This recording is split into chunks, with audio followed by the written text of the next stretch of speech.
You made it. It's a Friday morning. You're hanging out in the break room. Rochester's Classic Rock, 96.5, WCMF. How's it going, buddy? Pretty good, buddy. What's going on, female buddy? Doing good, buddy. Exciting weekend. I'm happy for you. For me. Yeah, being able to get off that Irish fishing boat to make it into work this morning. What? Well, you look great. What's wrong with my You outfit? look like an idiot. It's a standard working man's turtleneck. You look like the friend of Jack on Titanic who got shot when he was trying to get off the boat. Standard working man's turtleneck. Yeah, in 1845. What are you doing? What are you doing? Well, it was weird because I came in here this morning. I'm always freezing. Uh-huh. And today it's nice. I had the jacket, the shacket, I got the thermals, I got the turtle. I'm bundled up. I got thermals on underneath. So now I'm hot. It's the first time I've been hot in this studio since June. Are you going through the changes? Probably. Many years ago. Well, look, here's the thing. You're a day early. You're a day early on all the layers. Because tomorrow's going to be horrible. So it's 11 degrees right now, and tomorrow it might be the worst day of the year. So the high is 15 tomorrow, but that happens at midnight. And then it goes down overnight. And pay no attention to the actual temperature tomorrow. Yeah. The wind chill is what's Feels important, Patrick. Yes. Yesterday, we told you that tomorrow we could have wind chills in the negative 20 degrees. And that sounds bad. Yeah. It's been updated. 2? Parts of Rochester, according to forecasts, will have minus 35-degree wind chill. Whoa, baby. Negative 35-degree wind chill tomorrow. So if you do not have anywhere to go, don't leave your house. But you're also getting snow. We are also 3 to snow. 6? Yeah, depending on where you are, 3 to 6 inches of snow Great. in the greater Rochester area. But again, look, you do not have to shovel or snow blow the driveway Be tomorrow. careful. No, I'm dead ass serious. If we're Sound like my wife now. Don't go outside. bro, I'm with her. When it's negative 30, when it feels like negative 30. Yeah. You're not going to go out. just hear me out. Hear me out. If heart attacks are a risk at like 28 degrees, I don't want to know what the heart attack risk is at minus 35. Okay, I got a question. Oh, I can't wait. So you know that frozen tundra game? What was it? Dallas and Green Bay with Lombardi. Mm-hmm. It was like the coldest game ever played. Yeah. How cold was that? Because those people were out there for hours in them old school wool outfits. So they measured by actual temperature. Kimmy, do you want to Google how the because that frozen looks miserable. And those people did they all die of frostbite? So I don't know. Did we lose Lombardi to frostbite? We didn't know it. So a temperature of negative 13. Wait, that was the actual and a wind temperature? chill of negative 48. Ooh, buddy boy. And then those people were out there for hours watching that game. Well, but here's the thing. You didn't have news back then that was going to follow up on what happened to those people. True. There was that game in Kansas City, the playoff game, Dolphins. Yes. Chiefs, a couple of years ago. It's one where Mahomes' helmet shattered. Yeah. That was negative 20. Okay, don't forget. That was one of the coldest games on history. And multiple people in the crowd in Kansas City had to have limbs removed due to frostbite. Yeah, at the stadium. I'm sorry, negative before 27. they left. Negative 27. Okay, Yeah. so at negative 27, those people watching the game had to have fingers, noses, ears removed due to You frostbite. could die, Patrick. No, I mean, you could, legitimately. Be careful.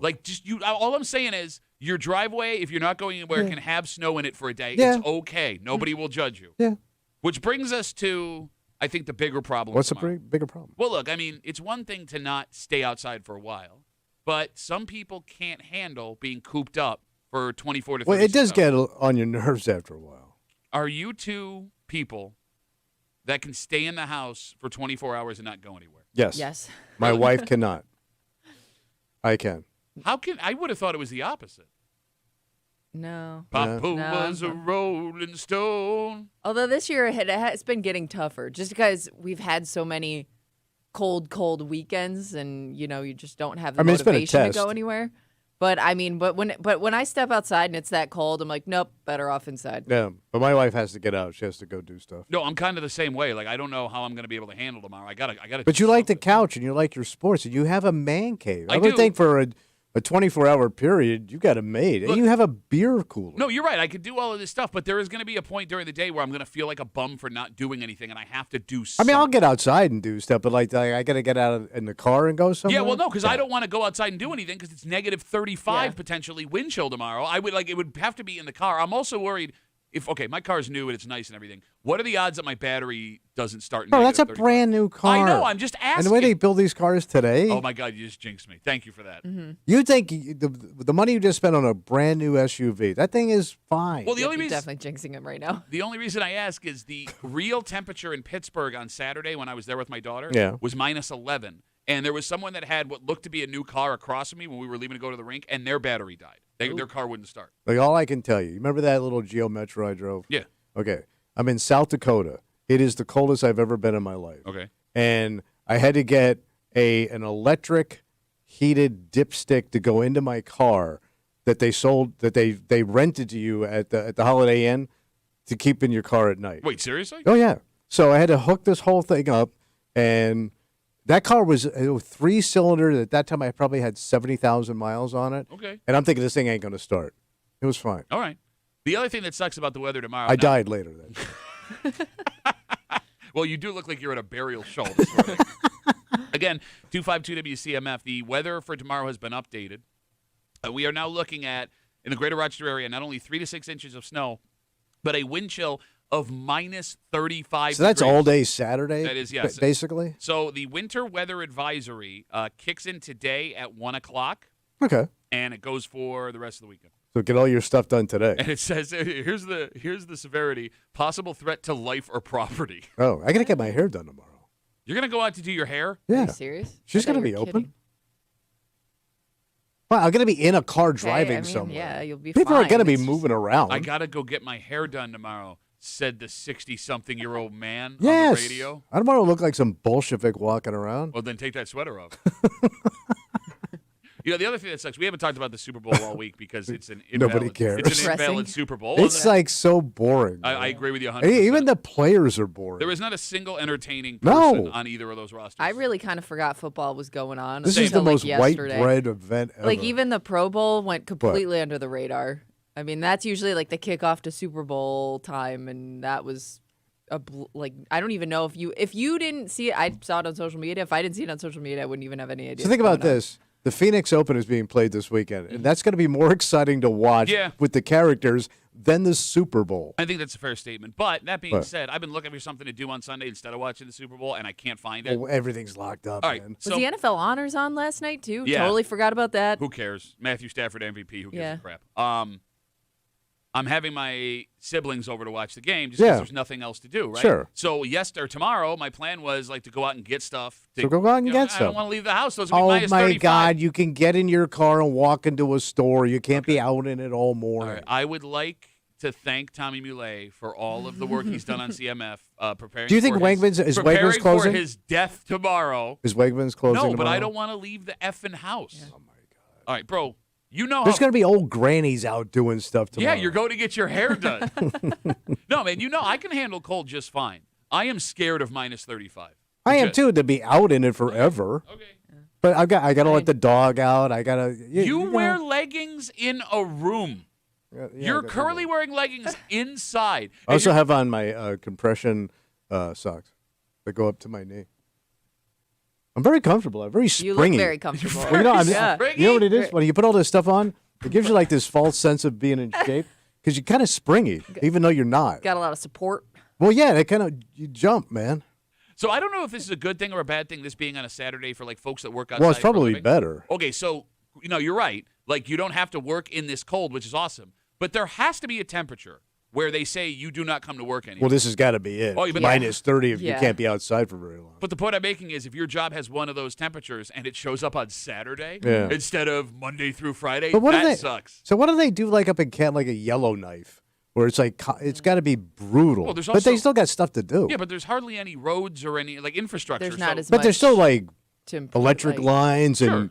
guys that got regular work and gigs. They fix it when it breaks. Yeah, I mean, think about it, man. Think of all the infrastructure here, and we're not even that major a city. It's not as much as New York City. True. You know what I mean? So I guess if you have 3 street lights, you don't have as many All people right. out there working. I don't know. Oh, you don't fix it till spring? Maybe. They also may be more prepared with better gear and things like that. Well, we're pretty prepped. I mean, this is a cold-ass town. No, I understand, but I mean, it's also a town where construction guys can be working in 90 to 100-degree heat sometimes. Yeah. And, when's the last time the wind chill in Rochester I can't ever remember it saying minus, what did you say, minus 35? Minus 35-degree wind chill. So to say, we're a cold town, you're right. We're not minus 35 prepared cold. True. I that's what I'm saying. Like, you're being awfully nonchalant. I don't think you understand how cold this is going to be. It's really cold. It's like minus cold. Okay. Take cold and take less cold. Okay. And keep minusing it. I remember when I was a child. Well, you grew up in a squalor. You never had heat. It's not what I was going to say. When I was like 7 years old, the Bills, I was a little older because the Bills were now no longer the Super Bowl Bills. Yeah. My dad had the season tickets. Yeah. And it was a game it was supposed to be like a negative 15, 20-degree wind chill. So all of his buddies bailed the morning of the game. They didn't want to go. He's got a season ticket. So I'm in the bullpen. I'm sleeping. He calls me, give me the lefty. I get the call. Wait, so he's going? He's going, and I get to go because a bunch of people bailed. Because he don't care about his kid. I remember to that point hearing my mother and father arguing in the other room as I'm like pretending to sleep. You can't take him, my mom. Like, it's too cold. It's dangerous. It'll be fine. So back in the day, you could take a full propane heater into the stadium. Right. Just to illustrate how different things are now. You can't bring in a battery for your heated vest. You can't bring in a bottle of water. No. But you could bring in a bomb. A propane bomb. It was a tiny little propane tank, with the screw-on heater. Sure. So my dad goes, we got the propane heater, it's fine. So he brings it in, and he'd never used this thing before. Yeah. So I got, I'm bundled up, sweatshirt, turtleneck, winter coat. I got my snow pants on with my jeans underneath it, and we're sitting there, we're watching the game, and he turns on the propane heater, and, I'm 8 years old. The cold's not going to hurt me. All of a sudden, we're watching the game. Something smells weird. What's what? I look down. My snow pants are liquid. Burnt plastic. The propane heater was up to like 10, and he had it facing us, and it was closest to me, and it was melting my snow pants. Thank God I had jeans on, or else I would have a leg of You'd have a scar. rayon, whatever the hell those pants were made out of. Oh, my God. Yeah, but it was so cold. Parent of the year. It was so cold, I didn't feel my snow pants melting onto my leg. God. So he's like, we'll fix it. He just turns it towards the cement wall. See, now it's radiating back Yeah, at they everybody. just got to push back on it. Totally fine. So, yeah, man, like, that cold will mess with your head. It will. It will. Okay, you're such a dick. What? You're not tough.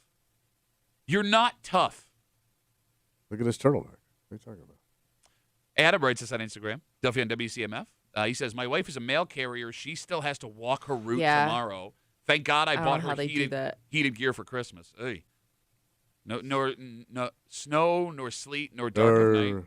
Or something else. It doesn't say nor minus 35-degree wind chill. So goddamn, man. Like, would anybody in Rochester be upset if they didn't get their mail tomorrow? Of course they would be. No, people would bitch Absolutely. like crazy. Yeah. On account. My package isn't here. I was expecting it today. Are they talking like that because it's so cold? Yeah. Their mouth froze. It's cold outside.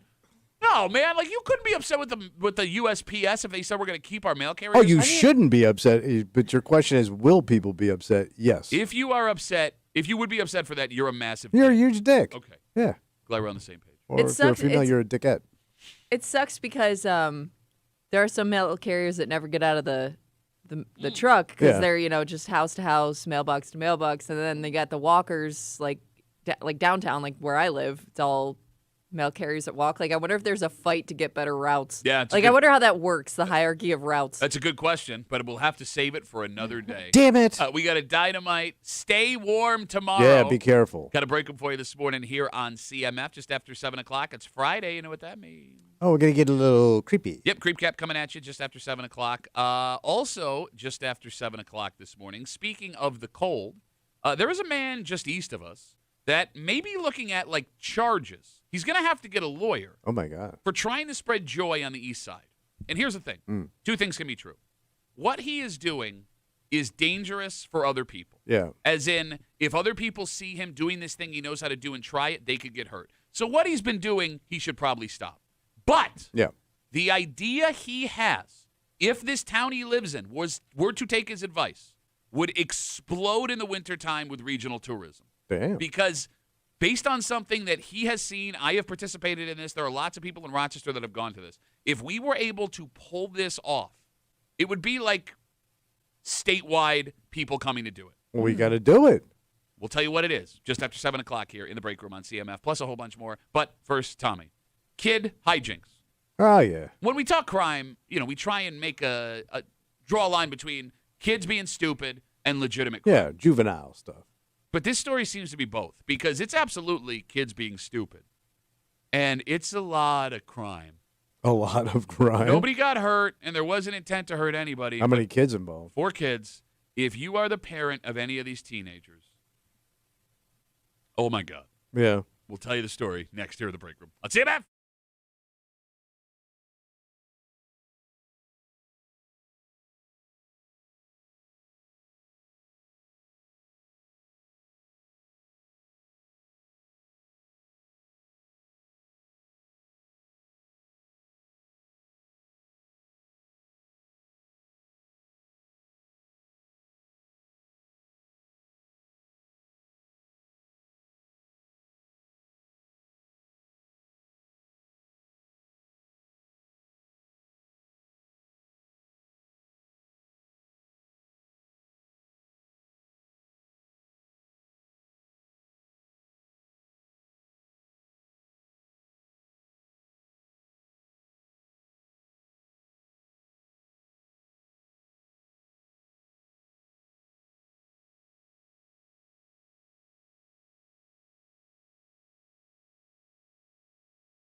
Yeah, it's important when we do stories that we differentiate between like real crime and like punk ass kid crime, right? Like kids just messing around. Mm-hmm. But this is one of those weird stories where it is kid crime and it's also devastating to the kids' lives potentially and definitely the parents. Oh, God. Because I'll be honest with you, man, if I got a phone call saying my kid and their friends did this, I don't know what I'd do. So what were they jackassing? You're hanging out in the break room, Rochester's Classic Rock 96.5, WCMF, just after 6:45. We know that discount stores are becoming more popular across America. And when we say discount stores, we're talking grocery. Your Aldi's, your Price Rights, things like that. Yeah.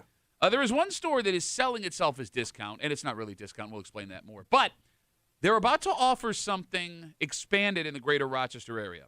And if you're shopping discount, it goes exactly opposite of what they're trying to do here. And I'll explain just after 6:45 here in the break room on CMF. This story comes to us from Seneca Falls. 4 teenagers have been arrested after breaking into a vacant home.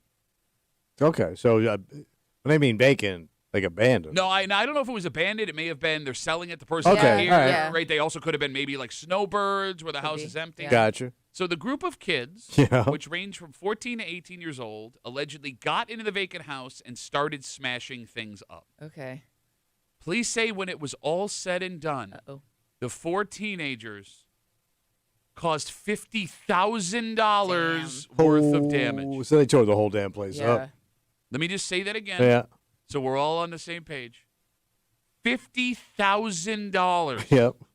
They were arrested over the last couple of weeks. 2 of the kids have been charged with felony burglary and felony criminal mischief. The other 2 were charged with misdemeanor trespass. They have court dates coming up. What the hell do you do if you are the parents of these teenagers? Well, first of all, you're on the hook. Yeah. So goodbye retirement. Well, I mean, if split between 4. Well, still. But that's Still an estimated damage, right? You have to repair it. Yeah. Like you got to get True. a contractor in there to fix it. I love Mr. Bob over here. You know what? You can't do. These people like the Boy Scouts. I'll tell you something. You want to crack their asses. They're teenagers. They might be able to crack your ass back. Give it, goddamn. What are you going to do? You better to give them a spanking, and that's going to make the $13,000 you owe better? Okay, so these kids, the 14, 18-year-old, are facing law punishment, right? Yeah, you also got to get a lawyer for your kid. Yep. So you're on the hook for the damage, whatever that ends up being. Expensive. And a lawyer. You got it. Yes. And, like, here's the thing. You don't even have the ability. I mean, I guess with the 18-year-old, you could say you're on your own. You're 18. You're an adult. Okay. With the rest of them, the 14 and whatever else under 18. You're handcuffed to them. Yes, you cannot say you're on your own. Legally, they are still minors, and you are responsible for them. So there is no weaseling out of, being accountable for this. It is on your front step, just like it's on their, front lap. And this has to be one of those potential kid-parent changing relationship moments. Oh, yeah. Right? Where, I mean, saying writing off your kid is a hard thing to do because a lot of parents don't ever want to admit they do that. But, like, it changes the way you see your child forever. Well, and I mean, at that age, you start to wonder as a parent, like, is this going to carry over into adulthood? It will. Like, is this like this? Is this a kid? On. No, I would think like I was going to You say, went to jail? Is this just like a kid mistake? You learn your lesson, you move on, and maybe they don't do it again, obviously. Or is this a pattern of behavior I should be concerned about? I mean, it's going to follow you forever. Not for the kids under 18. No, I'm saying in your mind. Okay. Yeah. The fact that you got arrested, your parents had to spend all this money, because those parents are not going to let you forget about this. Well, no, of course not. Right. Yeah. So it's going to live with you, and it's going to live with them forever. All right. The phone number is 252-WCMF, 252-9263. Allow me to ask you this question. Okay. Because like I said, when we talk about stories with kids, we're careful to differentiate between, like, this is a real crime and this is kids just being kids. Is this a real crime or is this kids being kids? Oh, this is a real crime. But it's also kids being kids. But you also did a breaking and entering, and you destroyed. You did a breaking and entering. You destroyed a Did house. you do a breaking and entering? Did you But do don't it? you remember like going places as a kid you knew you shouldn't be? Yeah.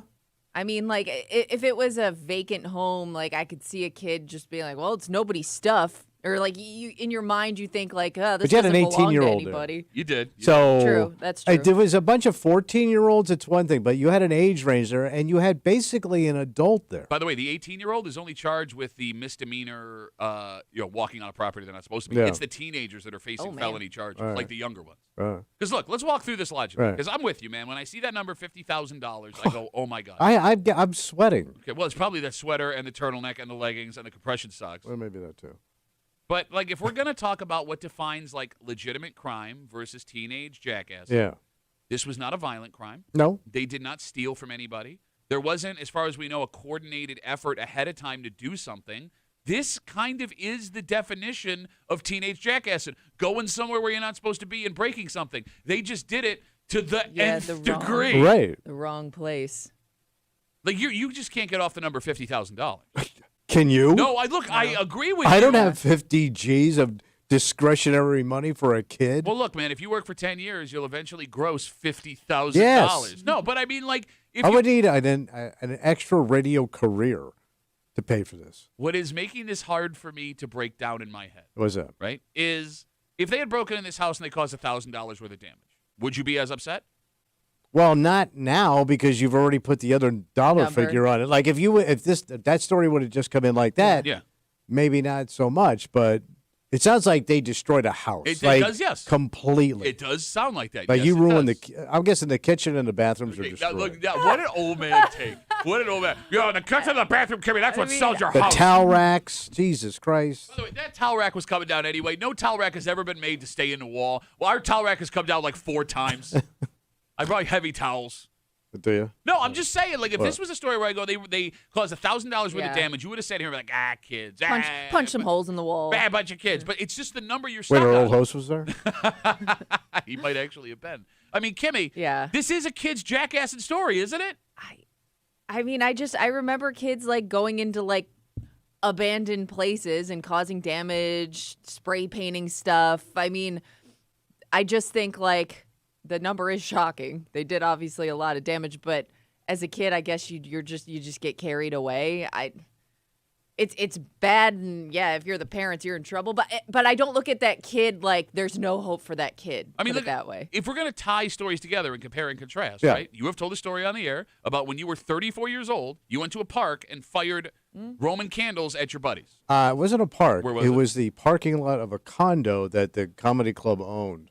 That had cars there. So, no, it was a residential area with townhouses. You could have destroyed stuff by accident. Oh, we did. Yeah. Okay, so you were 34, and you're sitting here chastising these kids. And don't get me wrong, I am not defending these kids. You're absolutely right. You take the punishment for the $50,000 damage. But don't sit here and be like, oh, this is unforgivable, these teenagers. 34-year-old wet jeans, Tommy. In the back room? Yes. Oh, you're a fisherman? Go ahead. Yeah. Well, I just want to say, back in the day, we had good intentions, and we were drunk at the time. Yeah, we were drunk. How do you know these kids weren't under the influence of something? Jesus. Does it make it better if no, they were? I don't know. I don't know. 252 WCMF again.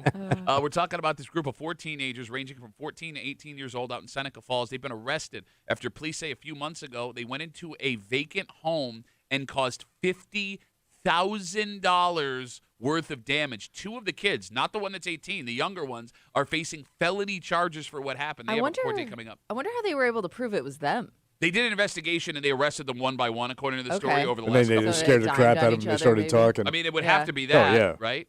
You know, the thing that bothers me the most about this story. What's that? If the allegations are true, they did it for no reason. Right. They were it was just pure vandalism. But, like, hear me out. Yeah. Is there a reason that kids do anything like that? But, Kimmy, like, I would understand it more if they went inside the house to steal stuff. And that's still not good, right? But the logic of a kid seeing a house, thinking it's empty, I'm going to take stuff, that makes sense to me. This was just pure jackassing. Yes. Like, the thing that bothers me, like with my daughters, if they get in trouble or something goes wrong, the unforced errors are what bother me the most. Okay. Yeah, and the unforced errors are what change a kid's life, Kimmy, the most. Yeah, but you can't wrap your head around a kid being like, let's smash some stuff. I mean, I don't get it, but I can understand that, like, that would be their logic.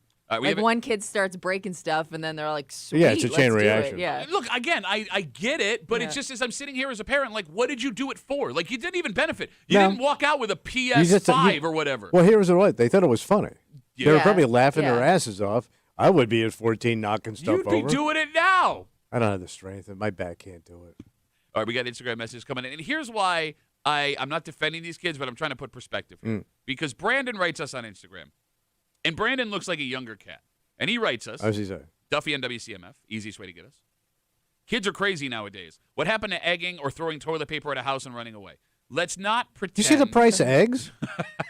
Also, doesn't the eggs do damage to stuff too? Well, I don't know if it does $50,000. Well, no, but I'm just saying eggs, it's not just simply like cleaning it up. Can it like peel paint off stuff? Probably. By the way, kids vandalized back in the day. Thank you. Yeah. There were houses destroyed by kids in the 1940s. And that's the point I'm making here, right? Yeah. Let's not pretend like it's a new realm of super kids out causing super crime that we never did this before. How dare we? And that's why you having this take bothers me. What? No, because I agree that these kids should face punishment. Yeah. And I agree that if I'm one of these parents, I'm losing my effing mind and I don't know what to do. But for you, with your history, to sit here and be like, take him to the mill. Take him out back. Belt to ass. Like, shut up. Belt to ass. Belt to ass plus belt equals satisfaction. Should be some ass cracking. What percentage of parents would write their kids off after an incident like this? At 14. See, I don't know. Like, if you were a rich parent, you could cover this nut, and it probably wouldn't hurt you too bad. But if you're a working class person and you're up for 13 plus, and now we don't have it. Sure. I got to go take out a second mortgage to pay for this? No, I get it. I'm pissed. Kimmy, no, I know pissed. Well, I but think there's I would think even I would rich say parent's going to be pissed, right? It's the principle of the thing. No, I'm saying after the principle of the thing, as a working person, you're going to be pissed that you got to go. You just effed up our finances. Here's what I mean. Not Kimmy when I say write them off that you'd like abandon them and kick them out of the house. When I say write them off, I mean like, you know what? I've given up. Whatever happens, they're happens. Be what they're gonna be. Exactly. Like this is how it's going to be forever. Yeah. I'm done trying to be a parent. They can live here. I'll feed them. They can go to school. It has to change the relationship. It just does. But I can also see parents, especially when it's a group of kids in a situation like this, pointing to the other kids. They're bad kids. Yeah. My kid was influenced. But that's the oldest gag in the book, man, and everybody's onto it. Excuses in your head to make yourself feel better, All I think. No, but whether or not everybody's onto it, it doesn't mean that parents don't still hold fast to that to explain away why their kid would have been in the situation. Can I say something horrible? Why stop ahead. now? Like if my kid did this, like if I had a kid and this kid did this, I would have a hard time loving that kid anymore. You of all people, and all the terrible things you did as a kid, you would be the one in the room to write off your kid immediately. Yes. No, he didn't say write off. He said, he took a step further. I would have a hard time loving them. Yes. What a terrible thing to say. I'm sorry, though. No, you're not. I'm being honest. You wouldn't look at that kid and be like, oh, you know what? You are a version of me. You're a terrible person. Like you would, I What would an think you awful would man. understand before anybody else. I'm telling you, man, I could not love that kid. You don't know what love is. So but I You don't know what love is. But I want to show you. We'll wrap it up with this. James writes us on Instagram, Duffy at WCMF. He must be out from the area. Yeah. Because he says the working theory, I've heard about this. These teens got a hold of their father's Limp Bizkit records and wanted to break stuff. All right. Look, you got to save money anywhere you can. Good luck. And we have seen the rise of the discount grocery. Oh, sure. After years of people. Chin-Salats. Be a great name for a nice supermarket. It was the first of the Knights of the Round Table to die because of Sir Chin-Salats? Yeah, awful armor. This store has blown up in popularity. Okay. Because it is perceived as a discount store, even though it's not actually, and we'll talk about Okay. that. But if you are looking to spend less money, and that's why this store has become And this more is a popular. grocery store? Yes, Yeah. well, kind of, yes. This move they're trying to make in Rochester Yeah. is counterproductive. Oh. Because when you get your stuff this way, it automatically adds like 30% to your bill. So how you save them? Exactly. We'll get to it next here in the break room on WCMF.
This makes the least sense of anything we've talked about in regards to saving money recently on the show. And the only reason this store exists, Tommy, is people think when they're shopping there, they're saving money. So it's like an illusion. Well, it is, but this story makes it even more ridiculous. And folks who live near these stores, they're typically isolated people. Yeah. But if I'm here to save cash, spending extra money at this place to get it brought to me seems like the stupidest thing you could do. So they're delivering? You're hanging out in the break room, Rochester's Classic Rock, 96.5, WCMF, just after 7 o'clock this morning. It's Friday, you know what that means. Oh, a little creepy time. Yep, all the disgusting things Tommy said all week long, creep cap, just after 7 o'clock, also just after 7. A man from Fairport who is in trouble for having a brilliant idea. Oh. Now, here's the thing. Why is he in trouble? What this man wants to do in this east side town, I believe, is one of the smartest ideas we've ever had. So why is he in trouble? Because he's kind of started to do it without permission. Oh, he just started to do it without permits. Kind of. Now, and you've experienced this before in another place. I have. Right? You've seen the success. I have. It's amazing. And I do believe if they were able to do this here, it would be uber successful. So he jumped the gun. Well, here's the thing, man. He knows what he's doing. Other people don't. But if other people see him doing what he's doing, it could lead to some really, really big-time issues. Okay. We'll get to the story just after 7 o'clock here in the break room on CMF. Tommy! Yeah, buddy. People have a complicated relationship with Dollar General. Yeah. And by the way, that's not the dollar store. Yeah, the Dollar General is a grocery store. You got it. The one with the big yellow sign. It's more like a grocery store. So they present themselves as like a discount grocer / mini Walmart. Mm-hmm. And they got big and successful by opening stores where no one else would open. Very rural. You got it. So rural is big, where people have to drive like 20 miles to go to a grocery store. They're also big in inner city neighborhoods where folks without cars would have to take a bus to get to the grocery store. Food deserts. You got it. Okay. So it sounds like in that way they're doing the world a service. I mean, they're really providing a great thing. Well, here's the problem. They're doing God's work. Couple of problematic things. What happened? First off, Dollar Generals are the most likely store in America to be robbed. Okay. Because they keep their stores barely staffed on purpose. All right. They got to keep prices down. An entire Dollar General will have 1 or 2 employees per shift all the time in the whole store. So basically, somebody running a register, somebody stocking the shelves. And that if there's someone stocking the shelves. Right. YouTube videos of Dollar General employees begging for help. Oh, like really? In the back, like, I'm the only one here. Nobody, please help me send somebody. Also, the prices that you see at the Dollar General are not what they seem. Oh. Like when you walk in and you see a bag of chips and the price is lower than what it would be at Walmart or Wegmans, you assume it costs less. But that bag of chips or the laundry detergent or whatever you buy at the Dollar General is actually smaller than what you would get at Walmart or Wegmans. Shrinkflation. You got it. So they position the containers to make it look like the same size, but you're actually, in the end, paying more per serving than you would at a Walmart or a Wegmans or another store. Diabolical. It is. And they've become so powerful that these major corporations are willing to design these packages for them because they want to be in the Dollar General. So we share this with you because Dollar General made an announcement this week. What are they doing? They are expanding their same-day store delivery service here in Rochester. Oh. So they have a partnership with DoorDash and with Uber Eats. All right. So now most of, if not all folks that can hear us, will be able to get same-day delivery from one of the 12 Dollar General stores that exist in the greater Rochester area. And what I can't understand, Tom, you're going to pay for delivery from a store you think you're getting a discount from. And then you're going to pay the whack on the delivery fee. Exactly. Yeah. Now, look, I get there are people that have a hard time leaving the house. Yeah. This makes especially sense. this time of the year. I also understand where there are times where your life is so insane that it is worth spending the extra money for the time. But I'm thinking because we've discussed what percentage of people in the inner city of Rochester do not own a car. Mm-hmm. And it's pretty high. Yeah, I think it's like 40%. Right. Or don't have daily access to a car. So this would work for them because they ain't got wheels. Like this weekend, the weather's going to be horrible. Yeah. You're absolutely right. Yeah. You need the chow, and the guy shows up with it. You're pretty good. He'll pay that whack. Look, But I guess on a regular basis, if you're going to this store to save that extra money, this does defeat the purpose. yeah, because again, like you're right. Like this weekend when it's minus 35 and I got to walk half a mile. Yeah, to It you makes ain't more doing it. sense. Fine, I get Once that. in a while. Yeah. Exactly. But even with the fee, is it still cheaper to get it delivered from Dollar General than to go to like Tops or Wegmans? Forget about it. You're not going to Wegmans. That's going to be the premium price. Well, here's the thing, though. Delivery, it feels like when you get anything delivered, whether it's fast food, groceries, whatever, it is 20 to 30% more expensive. Which makes sense because you're paying for the convenience. Which is fine. Yeah. Right? If you understand what you're doing here. Yeah. But, like, if you are already buying premium stuff and you feel like you want to spend the extra money, I'm not your dad. You do what you want. It's just strange to me that in a store where things are not as premium, you are willing to pay the premium price to have it brought to your front step. So does Aldi's also do this? I don't know. Kimmy, can we look if Aldi's has delivery? I would assume DoorDash works with Aldi's. Right, yeah. Yeah, most of those places do. Like I said, everybody does it. I can't wrap my mind around it. I mean, to your point, you ain't saving. All right, the phone number is 252-WCMF, 252-9263. Here's what's even more diabolical. What's that? To try and hook folks into this convenience, Dollar General is offering free delivery through the end of February if you sign up through their rewards program. So they're going to entice you in. Yeah, give you a little nugget, look how good this is. And gotcha. Kimmy, what do we got? Yeah, they do DoorDash, Instacart, and if you click on their website, there's a whole delivery and pickup service. Okay. So with the knowledge now that Dollar General is going to expand same-day delivery throughout the greater Rochester area, was food delivery in general a mistake? What do you mean mistake? Okay. The argument I am making here, why you shouldn't be getting delivery from Dollar General, you can make the same argument for any fast food restaurant. The draw of McDonald's or Taco Bell, whatever, it's fast and it's cheap. Yeah. Well, when you use a food delivery service to have that brought to you, it is no longer fast and it is no longer cheap because that Big Mac meal just cost you $30 and it took an hour to get to your house. Oh. And now it's cold. Does it take that freaking long? Depending on where you are, it could take up to an hour. So, I got a cousin, she's older. She's, she's 80. But she's lived in Manhattan her whole life. Okay. And she don't leave the place. Like, for the last 5 years, everything delivered, Okay. Like, because she's not going to go out and bust her ass and break a hip getting stuff. I get it. So I'm wondering in bigger cities, it's a lot easier. Like, if you lived in a place like Long Island or Houston and has unbelievable traffic. Sure. This may work for. Well, but here's the thing: the traffic also applies to those people delivering stuff to you. Yeah, but I ain't in it. But it's going to take. I'm home doing laundry where I'm not tied up getting groceries and getting home. I get your logic. I guess what I don't understand for a place like Rochester, if I can drive to McDonald's in 15 minutes and spend 30% less, like I'm not doing it for McDonald's. But people do. It happens all the time. That's insane. There are Uber Eats drivers and DoorDash drivers that can call us right now and.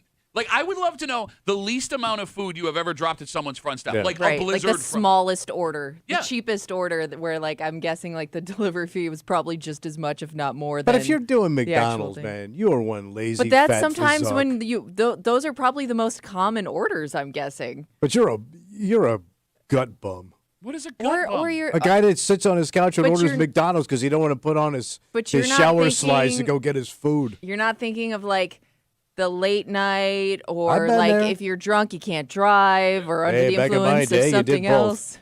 Way to go, jackass. This is a way to get that food you're craving if you can't leave your house or wherever you are. I would assume that the overwhelming majority of food delivery orders in Rochester is fast food. Taco Bell, Wendy's, Burger King, McDonald's. All right. Which again, Kimmy, like, I'm sure you've ordered fast food when you've been drinking from DoorDash or Uber Eats. Right? We've never done it. We did Instacart once.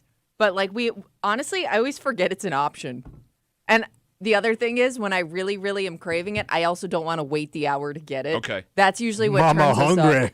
Well, I mean, like, it does take a while. Like, don't expect it to arrive in, like, 15 minutes, because usually you got a minimum of 45 minutes. Look, I remember when this first came out, and I got all excited, because now I can have all this brought to my front door. And the fees, they in the beginning, they were very hidden. Mm-hmm. So I remember. Well, everybody was doing it during COVID. That's when I did it. Okay. Yeah.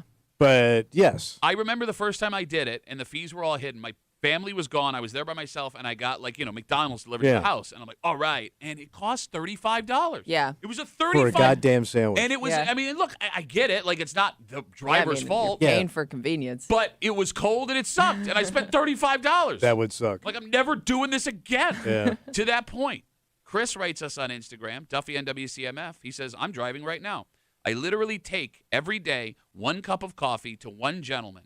I make $9 off it, so he probably pays at least $20 for a cup of coffee.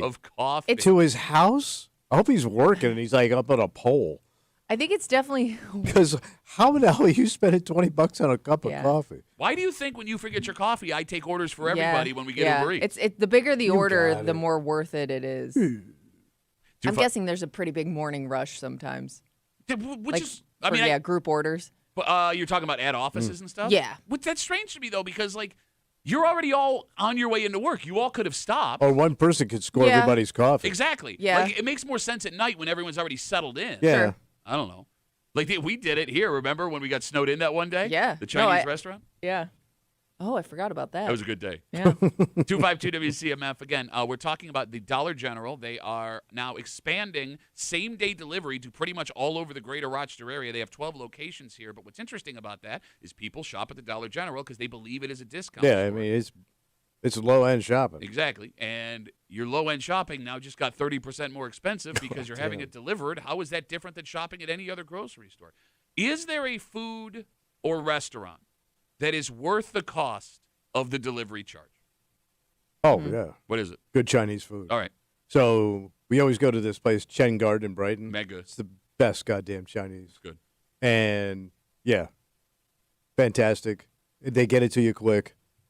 I'm in. But, I mean. But they deliver. I was going to say, it's usually the actual restaurant's delivery person, right? Yeah. Well, I mean, either way. Like, the kid's on a bicycle. Yeah. Pizza and Chinese traditionally have delivered for free. Right. Yeah, and quick. Yeah, although. But you still have to tip. Yeah, absolutely. Pizza places, however, some in town have started adding delivery fees. Are we okay with that? Yeah.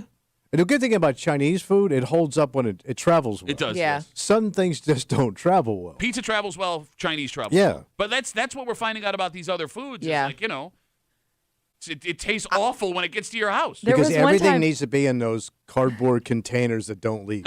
No, I'm about the metal bottom with the plastic top that is absolutely giving me cancer when it gets hot, but I don't care. It's good lo mein. Mm-hmm. There was one time, it was like on a hot day in July.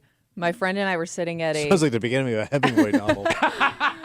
It's one of my favorites. Well, there's a reason I'm saying it was a hot day in July. My friend and I were sitting at a sushi restaurant, and I was shocked at the amount of to-go orders.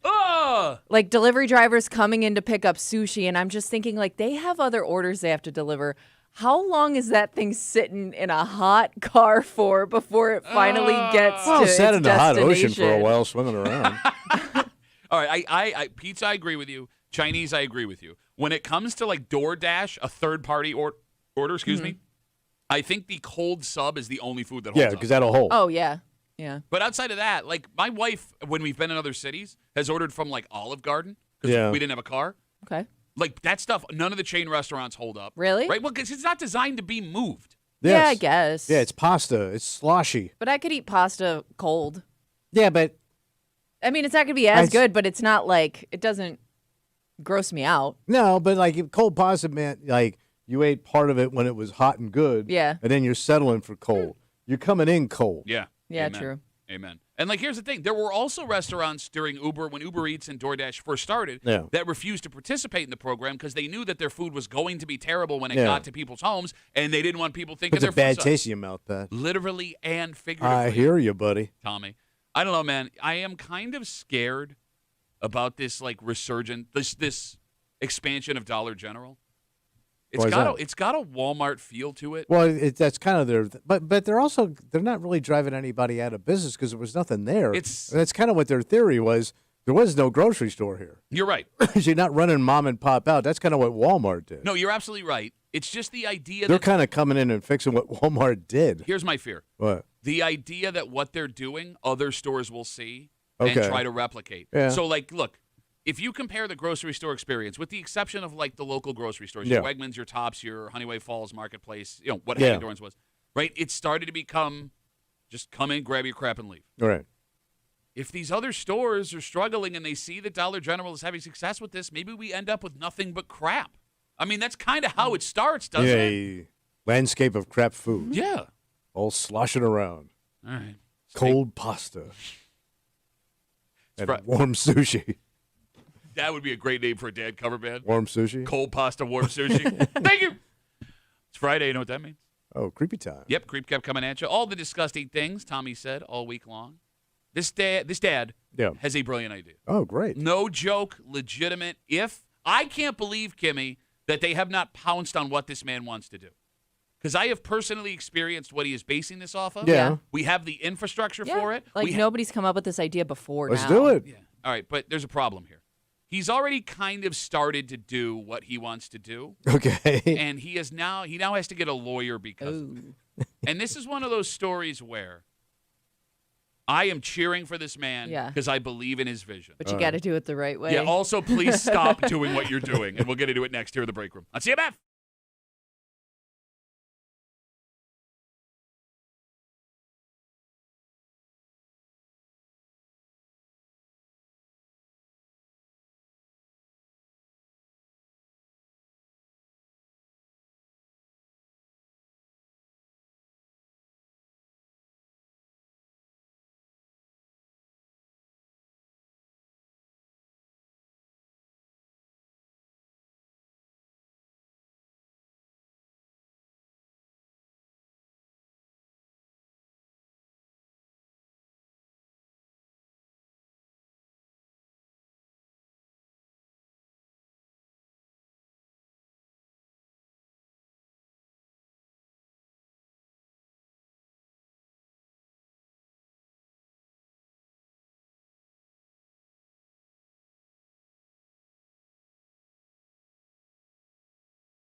This would be a wonderful idea for a town that has been knocking it out of the park the last couple years. Right?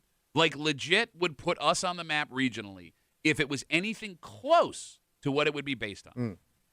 But a man who's trying to make it happen says there is someone stepping in and is trying to shut it down. Yeah. Right? And if that's what's happening, it feels like a damn shame. However, maybe as much as I'm on this guy's side, not going about it quite the right way. Or just pump the brakes for a minute. Hanging out in the break room. Rochester's Classic Rock 96.5 WCMF. Just after 7:30 this morning. Yeah. Test scores are down nationwide for our kids. Come on, kids. In school. And one school downstate is going to try something. Not only to catch these kids up, but to give relief to mothers and fathers who are having a hard time paying for childcare. Mm. And it's got parents split, Thomas. Ooh. We'll get into it just after 7:30 here in the break room on CMF. Before we get to what's going on out in Fairport, it is Friday. Okay. You say a lot of disgusting things. You're welcome. His white sweater will be gray by the end of the show. All the awful things Tommy said all week long. It's the Creep Cap, and it happens now on CMF. Tommy said it, and we all regret it. It's the Creep Cap on WCMF. I've always been a big rub out dude, always looking to get some naughty. So like I go, hey, this is, and I realized that he was even looking at the same pornography that I would pick out. And the cat's in the cradle, and you're looking at some poon. Bourbon and bald night down at the old town bar. Bourbon's on the table, balls out back. Sounds like you're just trying to control Grandpa's dong. I've had this dong for 68 years. So. That's how you came into this world, I can take you out. You're going to take me out with your dong? You don't even want to know, sir. There's 10 badasses in this town. 9 of them sent me birthday cards. They sent your dong? All signed with their dong. Okay, about my nipples. Kurt, their cold ain't been hard since 62. Show me how hard your nipples are in 1962. I don't let flames lick me. There's nothing that wants to lick you anymore, man. I am very lickable. You're unlickable. He asked his son for his porno mags? Yeah. I brought him to him. What the hell? The guy, bro, his thing didn't work, but God bless him. Let him look at the boobies and the snatch and relax. Wait, you talking about foreign poontang for Grandpa? Foreign poontang that's actually dong is what it is. Foreign poontang dong? All right, so I just wanted... From the poontang dong province? Where is it? Gobbler's Knob? Not sure your mom lives. I thought we were done with the mom joke. You looked right at me with mom face. She had it was like a dildo, but it was like you filled it with warm water. Are you sure it was a dildo? Yeah, pretty sure. Well, yeah, because it was. I didn't smell my mother's dildo. Name another flugelhornist. I don't even know if I'm saying that. Your mom.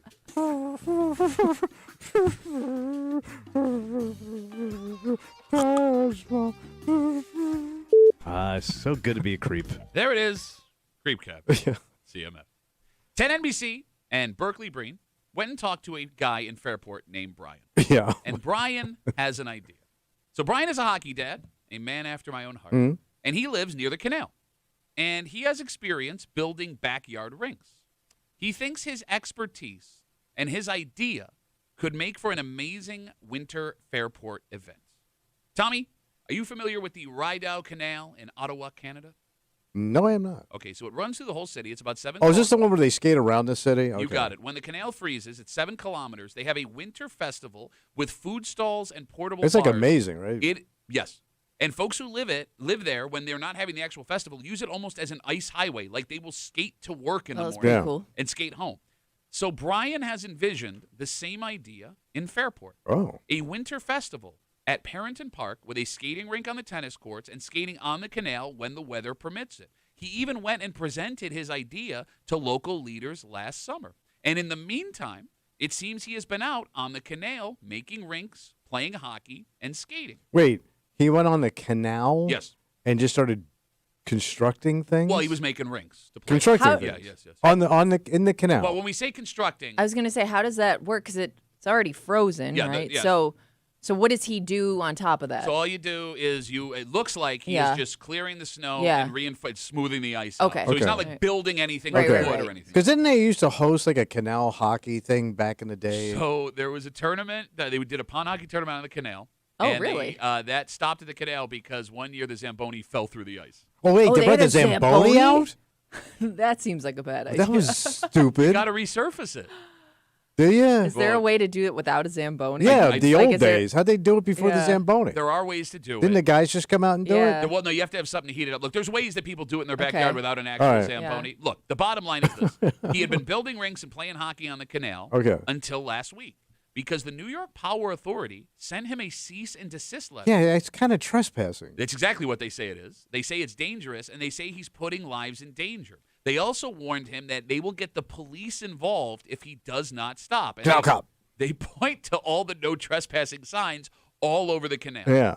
But Brian says he's not the only one out there. He says there are plenty of cross-country skiers and hockey players other than him. In fact, last night, I had to drive my daughter out to hockey in Fairport. Yeah. I drove over the bridge next to the canal, and there are 3 squares plowed out where people must have been playing hockey earlier in the day. And that's illegal. That is illegal. Right. Although I've never seen anyone stop from playing hockey on the canal. All right. The phone number is 252-WCMF, 252-9263. Are we fighting for Brian and his idea, or should he drop this, take his puck, and go home? Well, I mean, he jumped the gun. Okay. He should have waited till everything was, you had the permits to go down there and do it if it was even going to happen. All right, here's the problem. But that's a typical dad. What do you mean? Well, it's a good idea. They're going to appreciate what I'm doing. They're going to thank me for it. Who would stop me? I mean, it's arrogant dad going down there that thinks, they'd never stop me. I'm a good guy. I'm kind of on Brian's side here. Of course you are. Why? Arrogant dad. Well, I'm not arrogant. I'm not arrogant. Well, it's already frozen. I mean, it is already frozen. I mean, people are already down there shooting a puck around. What the hell's the difference? Look, here's the thing. How do you think Gordie Howe got his start? I do have a question. I am completely oblivious to this. So, like, when kids go out on, like, a pond and they're skating around out there, is that technically trespassing? It depends on who owns the pond. Okay. I mean, look. Like, I was just wondering, like, why this would be different than any other body of water that people decide they want to skate on once this is run by the New York State Canal Authority? Here comes, man. It's not even the New York State Canal Authority says you can't be out there. It was the Power Authority that sent him the cease and desist. Well, who runs the canal? I don't know. Probably the Canal Authority. Or something like that, right? Look, this is dangerous, and here's why. Oh, yeah. It's not so much dangerous for Brian because it sounds like Brian has been around long enough. Look, there are a bunch of us that grew up skating on ponds around here. You know when the ice is safe. You know when the ice is not. If you have that expertise, I'm okay with guys going out there. The fear I would have personally, bless you, Kimmy, is kids or other people see you out there. They think I can go do that too. And on days you're not supposed to be out there, somebody jumps on the ice and falls. Let me tell you something. You're full of crap. What do you mean? Because you just said the most arrogant statement. What? I'm okay with guys that have been doing this their whole lives and I understand it. I bet you more dads have to be rescued out of ponds than kids. You're talking about a dad pond rescue? Yeah, on snowmobiles, ice skating, ice fishing. Look, fair enough. When they get carried out to the lake. You could build a reef of dead dads in this country that go through the ice compared to kids. Look, man. Deer have more sense. No, I'm telling you, like, there are ways to understand. I'm sure. All right, I'm just saying, like, I would trust this guy if he's like, hey, man, we're going to play hockey. The ice is fine. Yeah. But, like, I could also see my daughter, who's 15 and plays hockey, seeing, if we live near the canal, seeing him out there, and then a week later when the ice is not safe, going out there by herself and falling through. And that's a legitimate problem. So are they considering this event, or do they just shoot him down? So we don't know. Seems like they're not interested. He presented it to the town of Parenton. Yeah. According to the story on 10ABC, he said they thought it was a good idea, but they're worried the weather will not cooperate on an annual basis, which I think is short-sighted. That's actually pretty good. It's actually pretty good, so let's drop it Well, right we have had some warmer winters up until this year. The winters have been pretty mild. All right. Okay, then you just don't do it. Then you have a mud fest. But, like, why not at least be ready to do it? Why not have it prepared to pull the trigger if it's feasible? 252-WCMF, 252-9263. Let's talk to Joe. Hey, Joe, how are you, buddy? Great. How are you? Good, brother. What do you got? I'm in favor of it. I actually used to have this conversation with one of the marina owners on the canal because he's always looking for ways of drumming up more business. Now, we thought it'd be a good idea to maybe, have some ice skating or some hockey or something along those lines. I mean, they do lower the water level quite a bit, and with our freezing temperatures, I don't think that it would be a big deal. But it could be a horrible idea. I'm not sure. Hey, it could go either way there, Brian. People could die or have fun. Well, I mean, the whole thing could catch fire. I don't know. The interesting thing is, if this was successful in one spot on the canal, I would imagine other places along the way would want to do the same thing. And you could potentially connect them like they Does did in any Ottawa. other place along the canal do this? I'm not familiar with it if they do. Not You that would I'm aware know. of. Yeah, I've never heard of it. But again, you got these little towns. Joe, thanks for the call, buddy. Have a good No, rest like of the day. Buffalo, Albany, So Syracuse. Buffalo created what looks like a canal downtown to do exactly what we're describing. But it's a non-functioning canal Yeah, that they it's just use as like a ditch. It looks to like a party. fountain. It's got a bridge over it. It's right Oh. next to the hockey arena, and they have open skating. They play hockey tournaments there. They do curling. But it's man-made. It is man-made, but it's really cool. I mean, think of like Martin Luther King Park. It's something similar to that. It's just designed to look like a little canal. All right. Look, man, all right. 252 WCMF. Again, we're talking about this guy named Brian. He lives out in Fairport. He was on 10 NBC earlier this week with Berkeley Breen, who's Canadian, so of course he was going to go cover the story. Look, Berkeley got to go out there with him. Like, they were doing the interview while they were playing hockey together. Sure. So, like, even if this wasn't news, Berkeley, I'm going to go do it. Yeah, it's just an excuse to puck around.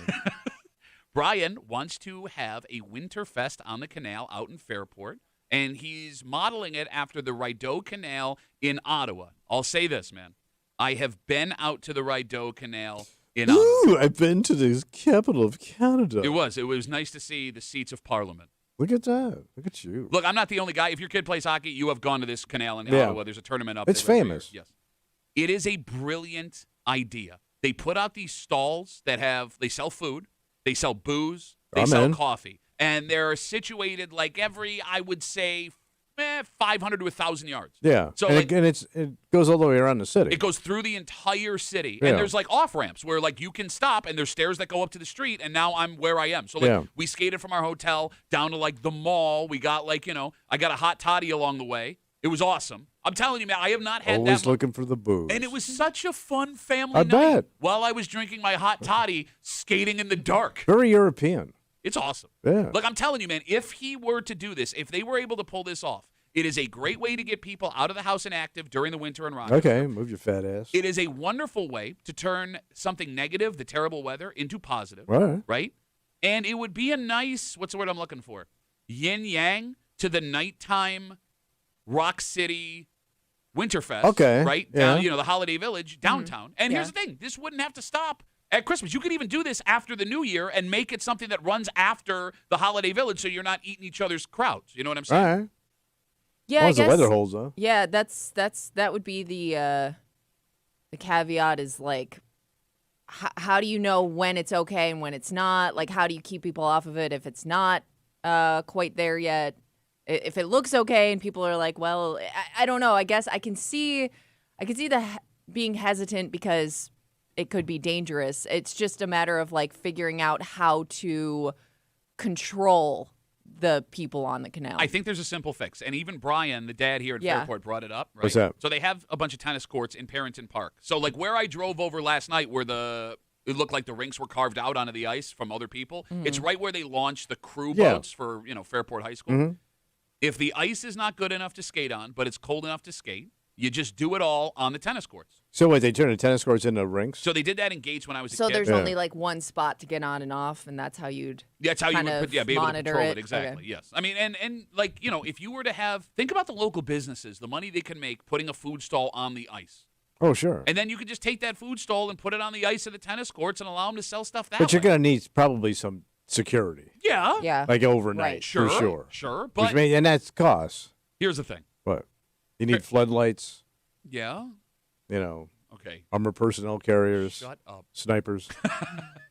Fairport, can we agree, has been on a heater lately. It's Vegas, man. Right? Okay. This would be a quarter mile from where all the coolest stuff is, right? Down in Fairport. If Fairport were able to pull this off, the town of Parrington, the village of Fairport, they would be now the ultimate Rochester destination. Oh, yeah. Like you would have no competition. Pittsford, who cares? Spencerport, doesn't matter. Brockport, they're closing the college. Like Fairport would be. Think of a winter night in Fairport where you could go have this canal fun, go watch live music at one of the bars, and then have dinner at one of the restaurants down there. Like it's a one-stop shop. Put a little casino down there. You're done. No, I don't know. No. Canal Casino.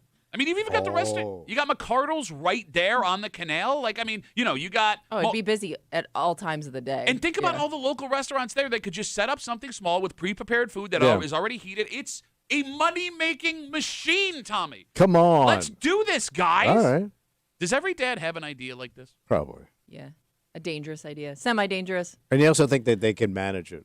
Well, here's the thing. Like Brian, the guy we talked about that started this, I really like Brian and the way he comes off in this story. Yeah. And I understand he's probably doing something he shouldn't be doing. But it also feels like... Fight the good fight. But, like, here's the thing. We were also allowed to do this as kids with no issues. Like, I pond skated when I was a kid. No, I remember kids being out in, like, the little smaller ponds throughout neighborhoods. And that's why I always wondered, like... So, like, who gives them the go-ahead for that? Like, nobody. Well, they just kind of hop on there and hope it holds up. It just gets passed down, like what you're supposed to do. Some people use drills. Some people use water method. Look, it does feel like every dad has some grand idea like this, and they will tell the whole world, and they will come up with their plans, and they will write it down. They will try and figure out who they have to present it to. Yeah. And what I find so romantic about this, what's that? It's selfless. Yeah, it is. I mean, he's really not getting anything out of it. No, it looks like his kids are grown. He seems like a little bit of an older He'll never kid. see a dime of it. Exactly. He just wants to do this for his community. Like, I see Brian making this plea on 10 NBC, and I'm like, yeah, man, this ain't for you. This is because you had kids that played hockey, and you saw how wonderful it was for them, and you went up to Ottawa, and you had fun there, and you want your community to experience that. Yeah, it's selfless. Yes. When they drain the canal, sit down and shut up. How deep is it? I don't know. Because that was the Bee Gees B-side that didn't make it on the album. What was that one? How Deep's Your Canal? How deep is your canal? How deep's your canal? How deep? It was actually about Tommy's mom, and the answer was deep. You just wanted to make that sound. I did. I'm really good at making the water drop noise. My dad taught me how to do that. 252 WCMF. Let's talk to Perry. Hey, Perry, how are you, buddy? Hey, Duffy. What's up? So for a long time, I was involved with the canal hockey tournament, the pond hockey tournament. Yep. And at that time, like the village and the village merchants were all complaining about the crowds and the people and everything else. I don't know how well received it would be this time around. Okay. But Fairport always had ice hockey places that you could go. There was a place in Potter Park where you could go skate. They used to put boards up on the on the basketball courts there, and you could play hockey there. And we don't have anything like that anymore. I think this is a great idea. And, whether it's a yearly thing or not, when the conditions permit, I would do it all the time. So put you down for a maybe? But again, it's a selfless dad that wants to do it. I'm in. Oh, you're I'm in. For good. I just don't know how the business is going to receive it. Well, Perry, let's talk about that. They didn't like it. Perry, let's talk about that because, like, when that hockey tournament on the canal is like 20 years old now. It's been a long time. But Fairport was a different place back then. You didn't. They Poppin' now, baby. Yes, they wanted to be like a quiet, isolated area. Now they're bringing everybody in to spend They want money. the money. It does feel like they would be open to this. They have now. hoed out, man. Hoeing on the canal. I hope so because, like I say, as kids, we used to skate over at Potter Park every day. And, it didn't cost you anything.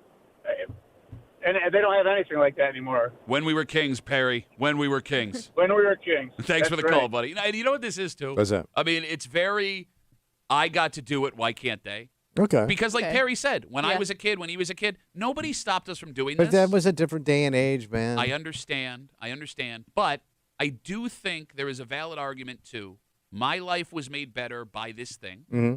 Why can the kids not have it? I want to give some other people that experience. Exactly. And yes, we have to do it differently because now we are way more concerned about safety. You don't want to be, and litigation. You know the bad that can come from it. Exactly. Yeah. But it doesn't mean these kids don't deserve the opportunity. It doesn't mean that we can't make memories with our families, having fun on the canal. Like, you tell me who I got to talk to if I can help, and I'm 100% in. Get going, man. Come on. And I need you to help me, too. All right. Yeah, I'm in. I'm in, buddy. I've seen Tommy on the ice one time. Yeah, I almost died. Oh, really? Oh, he wasn't on skates. Can I tell you a story? You weren't on skates. Huh? No. So when this show first started, before Kimmy got you here. You look like you should be on ice skates today. I look like Dick Button. As we're watching the ice dancing in the background. Kimmy, when the show first started, it was, terrible before you got here. Yeah. And they thought that we could get higher ratings if they put us in front of everybody. Yes. Yeah. So one night they had us go on the ice in between periods at an Amherst game to like talk like, hey, we're doing a Yeah. So I put my skates on, obviously, because I can skate. Tommy can't. So I'm out there, and I'm like doing loops around Tommy. I'm in dress shoes. And he's trying to I'm just like I am now, but I have on legitimate dress shoes. Under his breath. So you're shuffling. He's shuffling along. I'm doing circles around him under his breath. Stop it. You're getting I too thought close. they're going to put a carpet out here or something like they do for the Stanley Cup. Stop it. You're too close. No, he's cutting into me like it's a goddamn joke. Stop it. I'm trying to snow him. Stop it right now. The kid's trying to kill me. Would have been a better show. Yeah, probably. All right, as we talk about the kids, you got to watch out for the kids. Well, they're the future, Pat. And that's the problem. Future may not be looking as bright as it once was. Oh, what happened? We know nationally and here in New York State that test scores are down, and you can draw a direct line to COVID and things being messed up there. So there is an argument that kids need to catch up. This may help that. All right, good. And not only would it help that, it would give parents that have children the ability to save money on childcare, which we know is unbelievably expensive. Well, this is perfect. A school downstate is trying something experimental. And in theory, this would solve the problem. It would also take away one of the most sacred rights of childhood. We'll explain next here in the break room on CMF.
You want to get better? Yeah. Put in more work. All right. That is a belief one school here in New York has when it comes to their students' performance. But it's not just about the kids working harder. This would have a big-time benefit for a lot of parents as well. And all of the good here could be miserable for the kids that would be a part of it. You're hanging out in the break room, Rochester's Classic Rock 96.5, WCMF, just after 7:45, 7:50. Why a bagel or a muffin may be enough to get kids to decide this is the college locally that they want to go to. Baked goods? We'll get into it just after 7:50 here in the break room on CMF. Tommy? Yeah, buddy. Strive is a new K-5 elementary school, charter school, downstate. Okay. And they have come up with a revolutionary idea.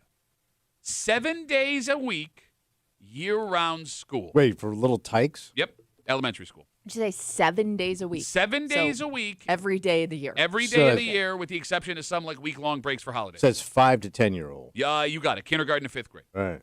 So here's how it would work. The school would operate normally, Monday through Friday, 9 a.m. to 4:30, like regular school day. Outside of that, the school would be open from 7 a.m. to 7:30 p.m. for what they call optional hours. So the kids can come in outside of a normal school day anytime they want, 7 days a week. What do they do then? They can hang out with teachers and get help. There'll be teachers there? Yeah, there will be staff there that can help them with schoolwork. They will have other activities to do, things like that. Daycare in a way. Yeah, exactly. And that's kind of what we're getting at, Kimmy. Okay. Because in the summertime, the school will also operate on those optional hours. No kid will be forced to come to school, but it's there. Yes, if parents don't want their kids to have a summer vacation, I like it. They don't get it. Man, let's clear up the streets a little bit. They say the school will be open 50 out of the 52 weeks a year. Oh, man. Every day. God damn. From 7:30 a.m. Raise my taxes. to 7:30 p.m. I'm willing to give. Now, here's the thing. God, that sucks. They are experimenting with this Little babies don't know. Thanks to an $8 million grant that they got. Because if you were to do this for every public school, it would be unbelievably expensive. Yeah. Sure. So you guys understand why they're doing this? Well, you said daycare was a big one because daycare is like, it's priced people out of the game. You got it. They want to give working parents a break on childcare. Yeah. Because the school says they will also serve breakfast, lunch, and dinner and wipe out a need for most parents to have to pay for a sitter before school, after school, on the weekends, or over the summer. I would also think in poor sections of the community, this has got to be a godsend. Now, I'm not entirely sure where this school is going to be, so I don't know if it's in an affluent community. They don't need it. Working class community. By the way, they also are arguing that giving kids the opportunity to work longer hours will help bridge the gap that we've seen since COVID, numbers for tests slipping. Getting caught up. Exactly. So these kids will be sharp. Good they'll idea. know their number. Yeah, they'll know their numbers and their letters. Okay. So I mean, by the time what's junior after 5th grade? What is that? 6th grade. No, what is that? Is that junior high? Yes. Junior. Sometimes. Yeah. So depending these on kids the that hit the district. ground running. All right. You got a pumped up Korean style child, like the South Korean kids are sharp. But what happens though with the kids that don't do it the full year though? Like how do you fall how are back, those man. kids in the same grade, I guess, if you're getting a full 2 to 3 months extra of school, I mean, you'd be way ahead of your classmates that weren't there over the summer. You would be. Now, keep in Your mind, kid will be working for that kid when he turns 21. keep in mind, it's a charter school, so it doesn't have anything to do. I mean, it is a public school, but it doesn't have anything to do with the system. Yeah. Second, I mean, it's an experiment. Yeah. They're seeing what happens with these kids and how much benefit there is for families. It has to and work. Well, for is it children. going to be Well, is it going to you be like can't- school or is it going to be more like a lot of districts they'll have like that like summer camp style, like, you know, you do it's like summer camp but it's run by the school district kind of. I mean, Or the community. it's possible. Yeah. Okay. Yeah. I get what you're saying, Kimmy. You know, I don't know. like where it's you're learning some stuff, but it's mostly like fun activities. Okay, but even with that, I mean, there is a Yeah. structure there, and Yeah. if kids have questions, they're continuing to Sure, learn. You may sure. fight that Yeah. brain drain. All right, the phone number is 252-WCMF, 252-9263. You see no negative with this. No. Kimmy, how about you? Oh, I mean, if I'm a parent, I'm over the moon that this exists. So as if I'm a working parent, but like I'm just thinking as a kid, this would make me hate school. But like you don't never know that. having a break from school. No, you do know that because you know not every kid's doing this. No, but if you're a 5-year-old, you don't know crap. No, but when you hit second grade and Second your grade's too late, and kid. You're and already your locked friends up in are the out system. playing sports. Should have paid and- attention when you were 5. doing all the fun stuff outside and you're stuck in a classroom. I don't know. I mean, maybe there are kids that would thrive. I don't know if I would have been one of those kids. Look, and it sounds like some of it would be fun for a kid because it sounds like they do like fun activities. Yeah, really. So like when you were in school, you had a lot of fun in school. Oh my God, I loved it. No, of course I hated school, but maybe this would have straightened my ass out. What do you mean? Your father paid the equivalent of $100,000 a year to straighten your ass out at a school like late, this. Man. I was a lost cause. All right. Think of all the great memories you have of summer vacations as a kid. It's the best part of being a kid. Running around your neighborhood. But they don't have it anymore. Everything's structured with these kids now anyway. True. These kids are marched around all day. When I was a kid, I left the house and my parents didn't see me for 8 hours. But that doesn't exist. They're involved in a lot more activities. You're right. All right. Yeah, they're already But in the those are still military. like fun things for your kid. You know, most likely those are things they enjoy doing. The phone number is 252-WCMF, 252-9263.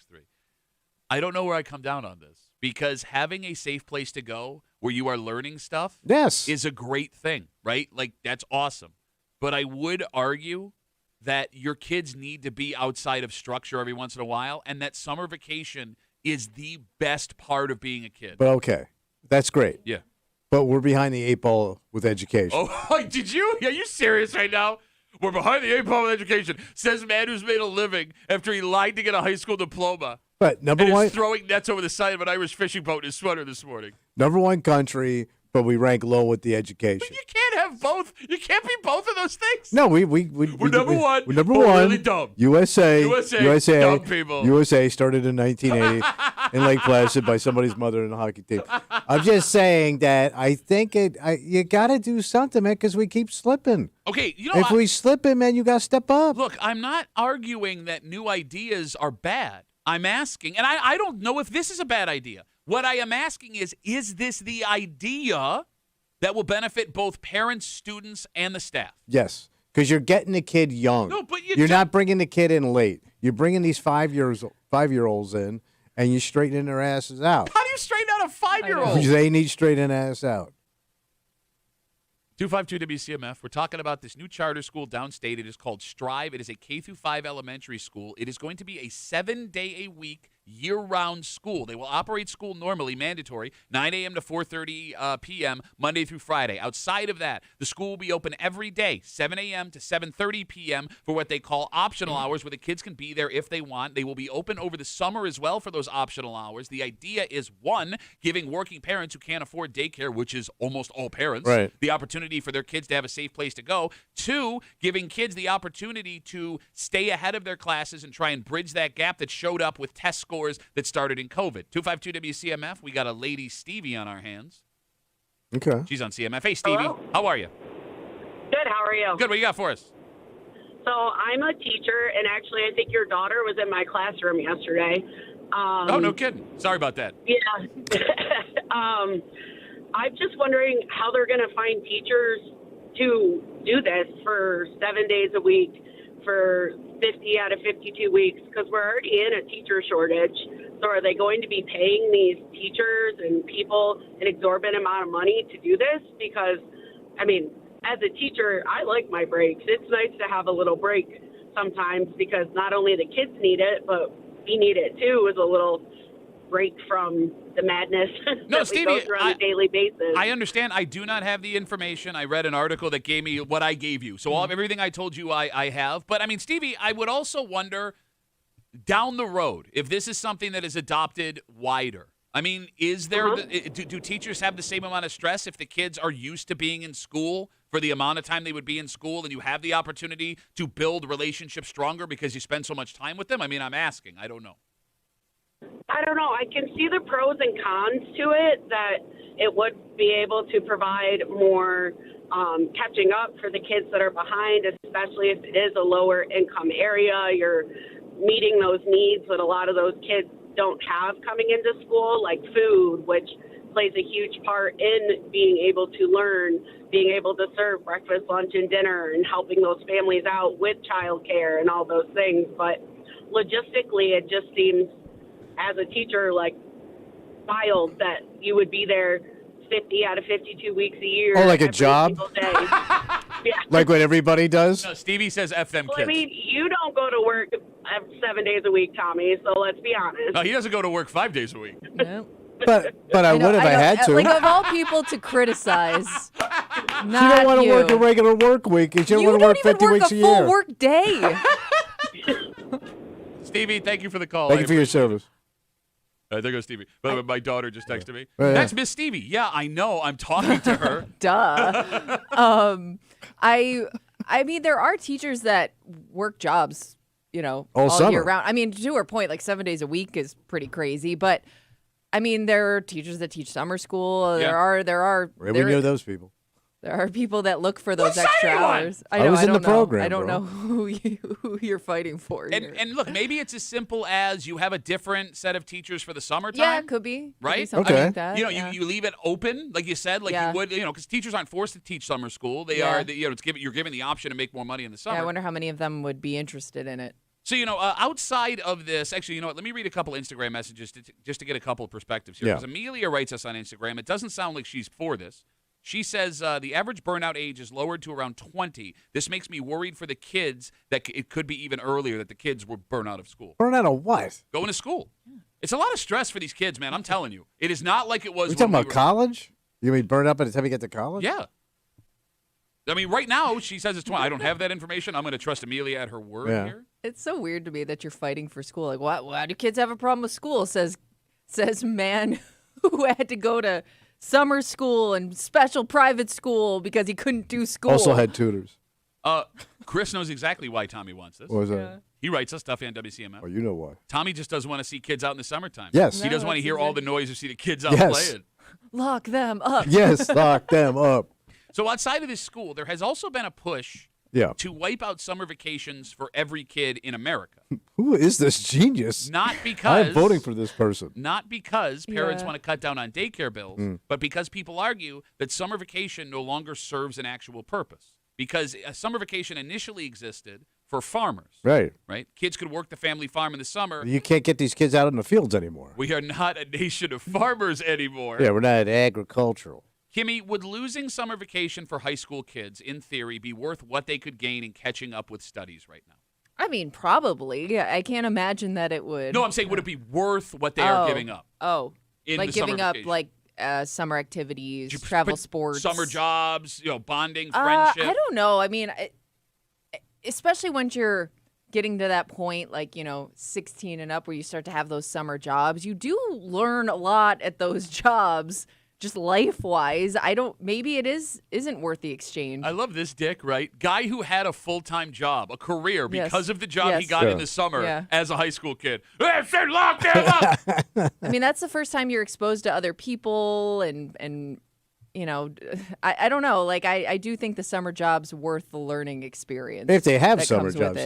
Some kids, like your kids probably won't have summer jobs. I mean, because they'll be involved in sports so much. My 15-year-old does make it more difficult. Fighting to get one. I don't think she understands what a job is. Yeah. If I'm going to sound like the ultimate dad right now. You don't even know the responsibility of a job. But when it comes to the taking away summer vacations, there have been things locally moving that way. Okay, what's going on? There's a charter school here in Rochester that starts their school year in early July. So I believe they get 2 or 3 weeks off. And then it's right back at it. Kids are right back at it. That's a great system. How do you know? You get a little break and it's at it. Is 3 weeks enough? That's at least too much. You know what we'd have to do? How about you got Christmas, you got Easter, you got all these breaks. It's not like you're going straight through.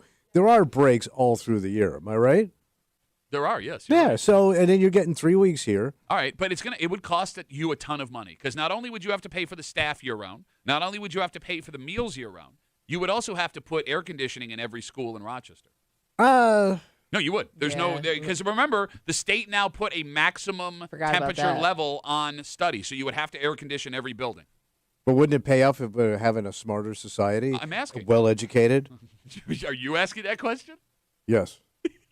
I wonder, though, if you have a smaller group of kids, if you could just have one area that's one air-conditioned room. A cool spot for the cool kids that are stuck in school. Well, I remember as a kid, they were doing a lot of additions to the school, and all the new parts of the school were all air conditioned, while the old parts weren't. Can we talk about that? Yeah. So I went to Gates Charlie Middle School, and they built an addition right when I got to the school. So the addition was air conditioned, and they put all the advanced classes and the so you never even got to AP. But I remember even as a 12, 13-year-old being if I'm dumb.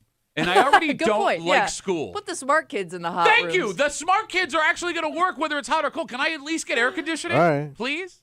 Look, this whole discussion, right, year-round school, 7 days a week, it really boils down to what is more important for the development of a kid.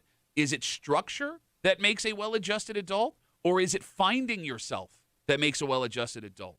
And it does feel like the system we have now strikes a pretty good balance of finding yourself versus the structure. But I am also willing to admit it's the only structure we've ever known, the only balance we've ever known. So maybe there is a better way to do it. I don't know. I mean, it would be interesting if a school like this popped up here to see how those kids performed, and what they were like versus a kid in a standard school. Those kids are going to crush. You're an idiot. You're an idiot. Get a total dunk. They'll be globally competitive to take on a global economy. Well, I mean, the goal would be, unless you have a kid that goes into the trade, is for your kid to succeed in higher education. Oh, yeah. And we know how much college costs. Oh, yeah. And, kids have now, Kimmy, an infinite amount of choices if they get into schools that they want to go to, which has made it harder for this local community college that at one point was one of the best in the country. They have come up with a new idea. Oh, great. And I don't know if they have developed this to entice students to come here, but I'm telling you right now, something as simple as this will gain them students. Wow. We're going to tell you what MCC is now offering for free, and we'll do it next here in the break room on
You're going to laugh. This matters.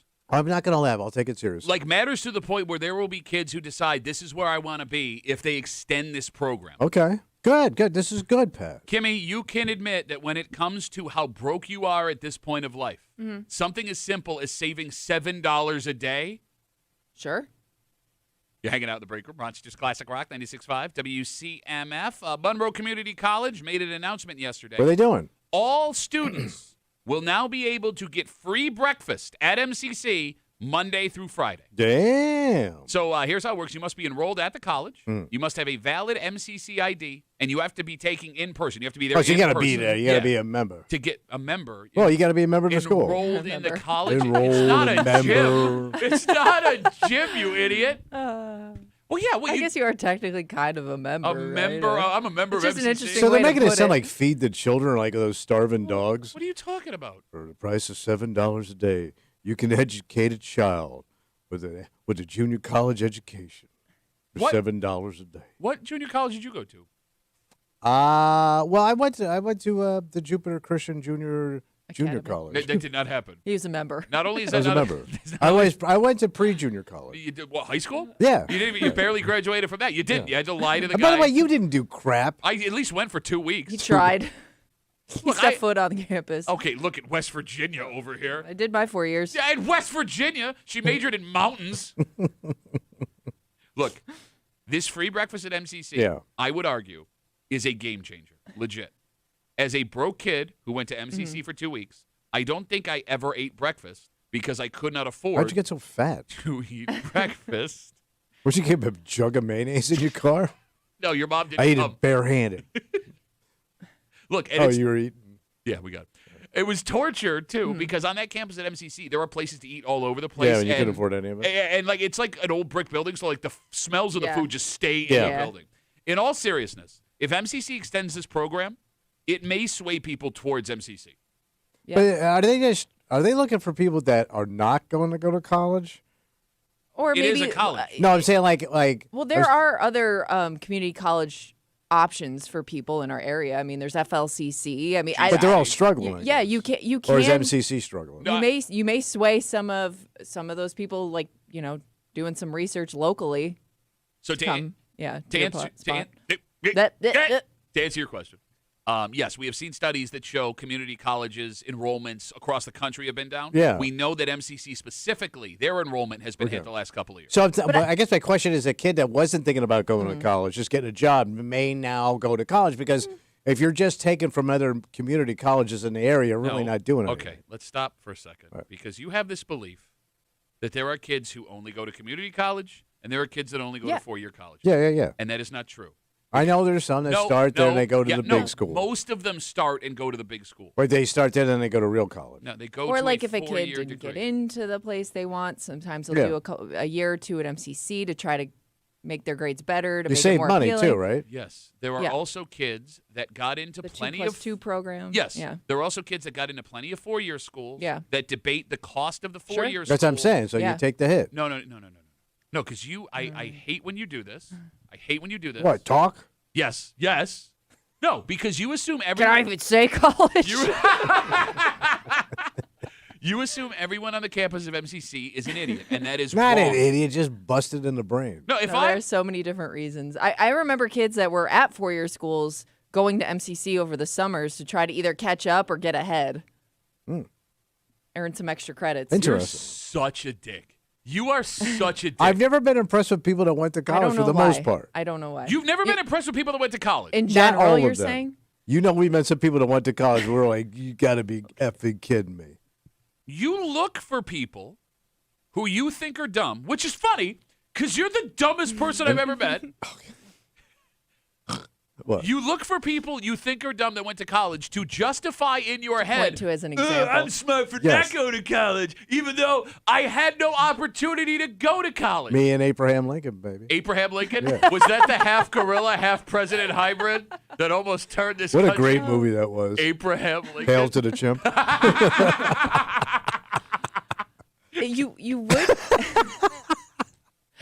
you would be surprised the small details that will sway a kid into picking one college over the other. The small incentives. Like I know, for example, I remember kids, especially kids that were debating between some of the local schools here, like going to Fisher because they heard the food was really amazing.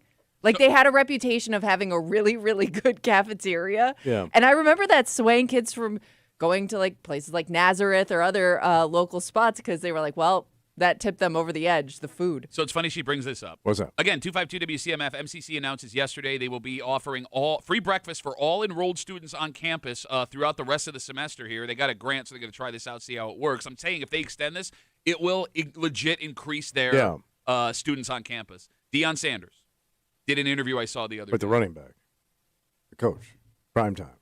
Defensive back. He's a corner. Wait, Deion Sanders. Deion Sanders played defense. I thought he was a runner. He's a coach. We've talked about Deion Coach Sanders over. You thought he played running back. I thought he catch the ball. You thought he catch the ball. You see him in the end zone. What are you, your great grandfather? I thought he catching the ball. So what about Deion Sanders? I'm going to talk to Kimmy now. No, I'm listening. No, I know you. Did he go to community college? Feel free to listen. He was asked why he picked Florida State because he had offers from everybody. Yeah. He wanted to go to Miami. He said that he picked Florida State because of the food on campus of Florida State, that the dining halls were better at Florida State, so that's why he went. I remember I don't know if kids still use this website. It's called like PrincetonReview.com, and it was where you would go to see like the rankings and reviews on any college that you want, and they would rate like the food scene, like the variety, the quality, like, and I remember that being like a really big thing to kids looking between schools, like that would like tip them over the edge. Well, look, my last year doing stand-up comedy, I did almost all colleges, and they would feed me in the dining halls. Yeah, like and the audience would puke. The difference between like colleges with good dining halls and colleges with bad dining halls is huge. Oh. Like there were some colleges that I walked into where it was like a 5-course meal. Really? Like carving stations, all this Yeah, stuff. carving station. And there were some colleges that I walked into where it was like, woman with spoon putting just slop on your plate. Danielle writes us, you've now pissed everybody off. Who did? You in the Danielle? sweater. You in the sweater. Danielle writes, Duffy at WCMF, easiest way to get us.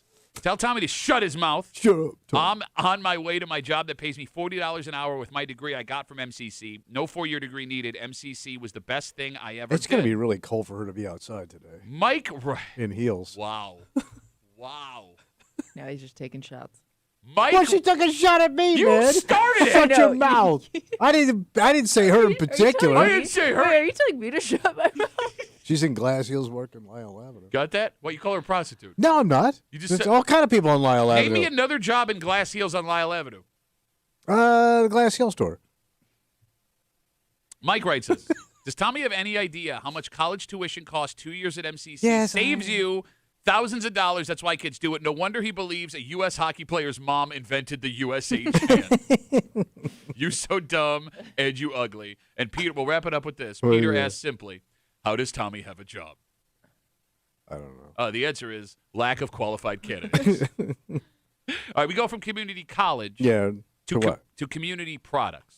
Oh. Because there are some things at your job, no matter who buys it, that everyone assumes we can just take. Yeah. Right? Like, Yeah. we're all here to share it's this being stuff. provided by your employer. Now, Tommy, this is not of our world.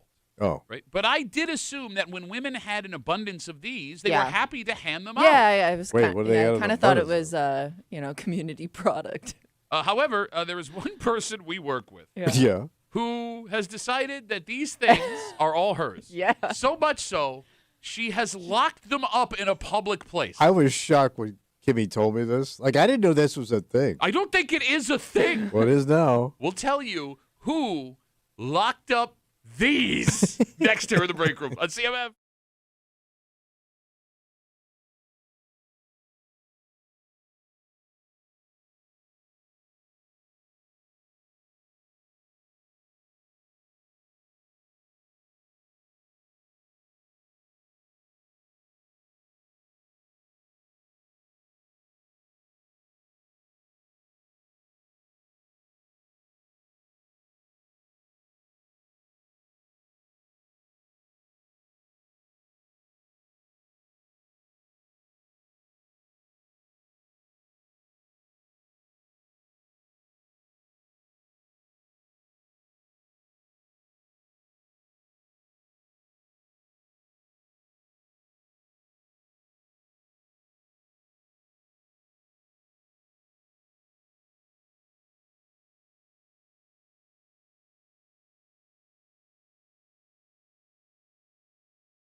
They're yours, but Yeah. you'd look like a pretty big dick if you didn't give them to someone who needed them. Yeah, sure. Right?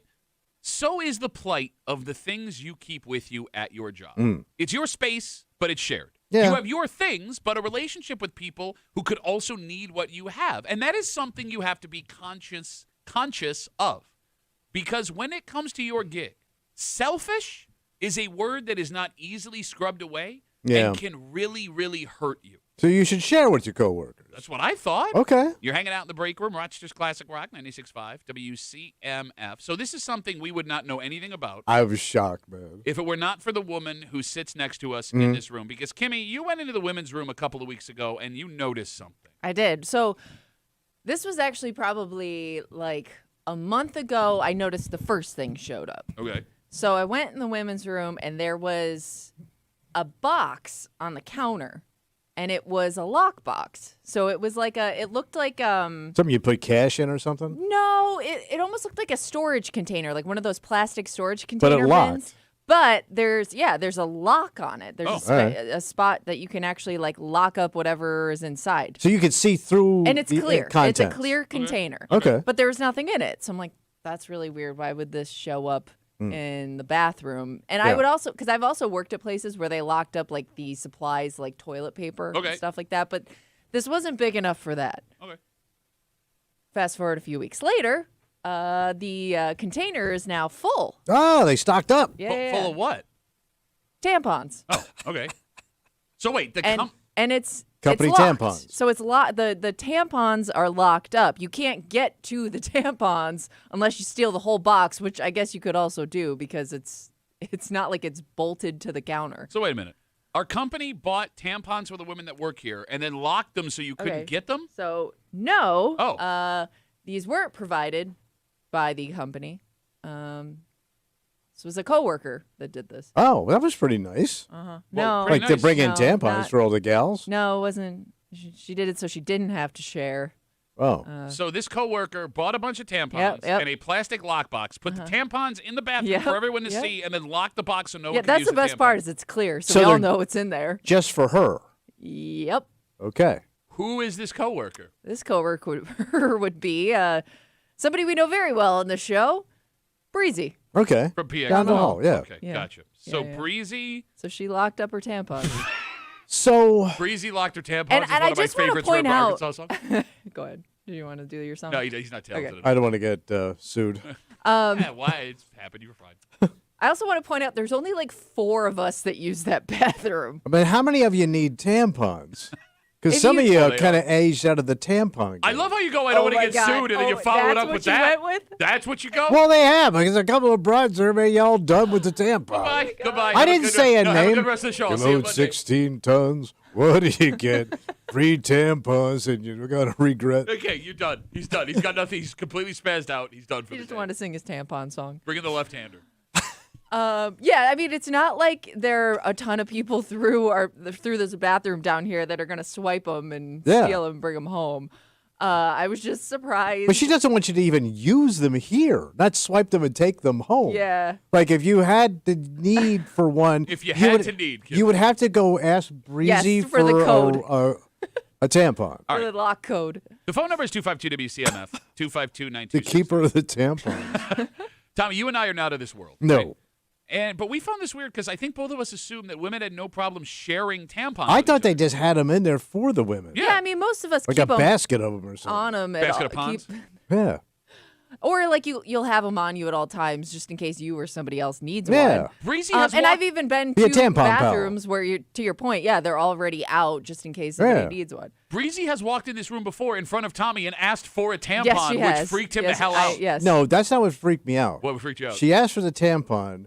Kimmy said, I don't have one. She goes, okay, I guess I'll just bleed to death. She said that to me.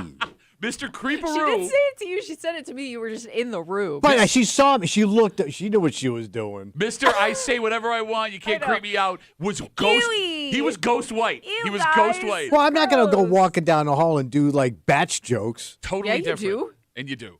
I do not. You've I, never don't- been afraid to say anything in front of her. I only do batch jokes in here. A menstrual cycle and batching are two I very know. different No, but things. it's a thing we do. No, we don't do it I go once to a Moose. month. Hey, Moose, you got an extra sock? That sweater makes Got some tissue, bro. That sweater makes you look like a giant tampon. Don't tell her that. It's a nice sweater. All right. The phone number is 252-WCMF. 252-9263. I can't believe we're having this conversation, man. Until this week. You Oh, is chicks- somebody you chicks uncomfortable? creepy. Why is that make you Because you uncomfortable? chicks just creep me the F out, man. Okay. You're all too loose with your talk. But this is a pretty normal body. No, y'all function. do man talk on your lady stuff. Y'all do man talk on your lady stuff. Man talk on your lady You stuff. talked about your mother's dildo yesterday. That was and- man talk. And this is pushing it too far. I'm Yes. uncomfortable. I'm going to sip my coffee and bow out of this conversation. I'm not going to guys. bow out. You should start a podcast called Man Talk on Your Girl Stuff. I would listen to that. All right, look, until this week with Breezy locking up her Yeah. tampons in the bathroom, Yeah. I would have assumed, no matter who bought them, that tampons would be a community Yeah. product at Yeah. work. Yeah. 252-WCMF. Or if you- Go ahead. 29263. What are the community products? Something that even though you bought it, it's 100% yours. If a coworker asks for it, you are a dick for not giving it to them. Like something you'd have on your desk that somebody else could use, like Kleenex. Whatever it is, that's a great one. Right. Box of Kleenex, you paid for it, you brought it in. You got the nice ones too with the little Yeah. lotion on the inside. Coworker comes over and goes, "Oh, can I have a Kleenex?" Is there somebody ballsy enough to say no? I'm sure there is. What would you? No. Hey, here's another one. Hand sanitizer. Okay.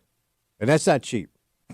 Says the only thing you buy in this room I is know, hand that's sanitizer. why $7 for that The only container. thing Nobody you buy. ever thought twice about asking permission to use hand sanitizer. What?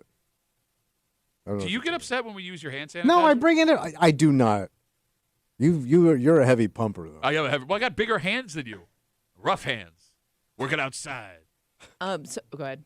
After you, go ahead. So I have worked in places where coffee is kind of like a personal Community? thing. Okay, all right. Because you'll have maybe like the coffee provided by work, but then some people will bring in their own coffee. For instance, I worked at a place that had like a Keurig machine, so like they would have their coffee. Oh, Somebody so they would had their bring own in, coffee like, machine. yeah, somebody would bring in like their cups that they like to use, and that would get kind of like That okay, gets it's expensive, not, though. It's not community coffee, but it's sitting there, and should I ask permission That's even though bank. it's sitting here with all the other Look at coffee? you, chintz ass bitch. Well, I'm a You're kind of coffee man. leaving it out, making it look like it's for the taking. All right, the coffee one, I think there's a debate to be had. Yeah. But like as you go down the list of things that should be community property, Okay. right? Like hand sanitizer, lotion, tissue, hair tie, that is almost exclusively women. Nothing that men carry and nothing that men want, we feel entitled to share with anybody else. Yeah, what would that even be? And I think that we're proving here that all men are selfish pricks when it comes to Okay. stuff, right? The only thing I could come up with that a guy would have that would be expected to be shared was gum. Okay. If I had gum on my Mints, desk. anything like Yeah, that. yeah, something you pop in your mouth. Like if I had gum or mints on my desk and you asked for one, I would be a dick if I said, no, you can't have one. But outside of that, I've never brought hand sanitizer, lotion, a hair tie, tampons, tissues. Candy, because everywhere I've worked, there's always been a woman in the office that has candy at all times. Yeah. But What it's if never been a dude, which I if- guess, yeah. What if you're a soda dick? Like you bring in your own soda Yeah, and you put yeah. it upstairs, Yeah. and then somebody goes in and drinks that soda. I would think and soda's off then limits. You'd be really pissed off? I mean, soda you're bringing in for your. I mean, it's not like I've never heard of community soda guy. But you at got work. but you got a bunch of cans of soda up there. Yeah. You're just in a refrigerator. Yeah. With other things that are in there. Yeah. Should you be mad if somebody drinks your soda? There is I no- would be mad. There is I nothing would be community mad. in the Yeah. fridge. There is Right. no community the fridge fridge is item. everybody's personal Says stuff. Soda Boy. Yeah, well, I'm sick of people drinking my There's Diet a soda Cokes. machine. Yeah, I'm so sick of No, everything. she's right. There's a soda machine where you can buy soda. You don't even have to steal mine. But Like, it's free. No, I get like if a woman needs a tampon, there's nowhere to buy a tampon here. I need to borrow a tampon. If I need a tissue, I cannot go manifest a tissue. I need your tissue. There's a soda machine right there. Stop stealing my goddamn sodas. And I still haven't figured out who it is. It's really pissing me off. There's an odd number at the end of every week. I know. It's funny to watch. Are you stealing them? No, I don't drink I know. soda. I man. could see you just dumping it out to be a That's dick. what I do. 252 WCMF. Kimmy noticed about a month ago there was a clear plastic lockbox that all of a sudden showed up in the women's room. And then last week, inside that lockbox were a whole pile of tampons. Breezy brought in tampons and a locked box and locked her tampons in the women's room so no one else could use them. Yeah, which is funny because again, the women's room, there's usually like a basket full of stuff that some people will bring in and add to over time, like lotions, soaps, like all like the fancier stuff that you would need in a bathroom. It's just funny that this is what you decided to lock up. It's not even the most expensive product on the are rags table. expensive? I mean, they can be. I mean, they can be because you're spending on it every month. But like one box is under $10 probably. How many depending you get? on what kind you get. I mean, you get a lot. I don't even know. You do. You get a lot. You've never bought tampons? Bazillion years ago, There's a pretty big range of prices. Oh, we got Instagram messages coming in. James writes us, "You've been alive almost 40 years. You haven't realized yet that women are the most savage beast of the animal kingdom. Breezy is displaying flow dominance." Flow dominance. What about pens and pencils? You share pens and pencils? Well, you don't need them. Yeah. Okay. Like that one I've seen people get. Well, how about when people just walk off with your pen? They borrow it and it just doesn't come back. Find a good pen. He doesn't even have a pen and he's already getting pissed about the pen. What happens when we do Bill Gray's, we had to sign people up. And people will just walk away with the pen, and then I have like one pen left, and it's the one that doesn't work well. Let me ask you a question. What? Let's say you got a sandwich in here. Split in half. And I okay, half a sandwich. Half a sandwich. You're about to eat half a sandwich, right? You got the other half sitting right there, and I go, "Oh man, I'm starving. Can I have that sandwich?" Yeah, I can give it to you. Half a sandwich. All right. So next week you come in, you got sandwich. Yeah, same thing. And I go, "Oh man, that looks good. Can I have half that sandwich?" You're doing this again? How many times do I get one sandwich request? And do you have to give me the sandwich if I ask for the sandwich? I'll give you the first sandwich, no questions asked. Okay. I give you the second half a sandwich, but I'm going to be a dick about it. Okay.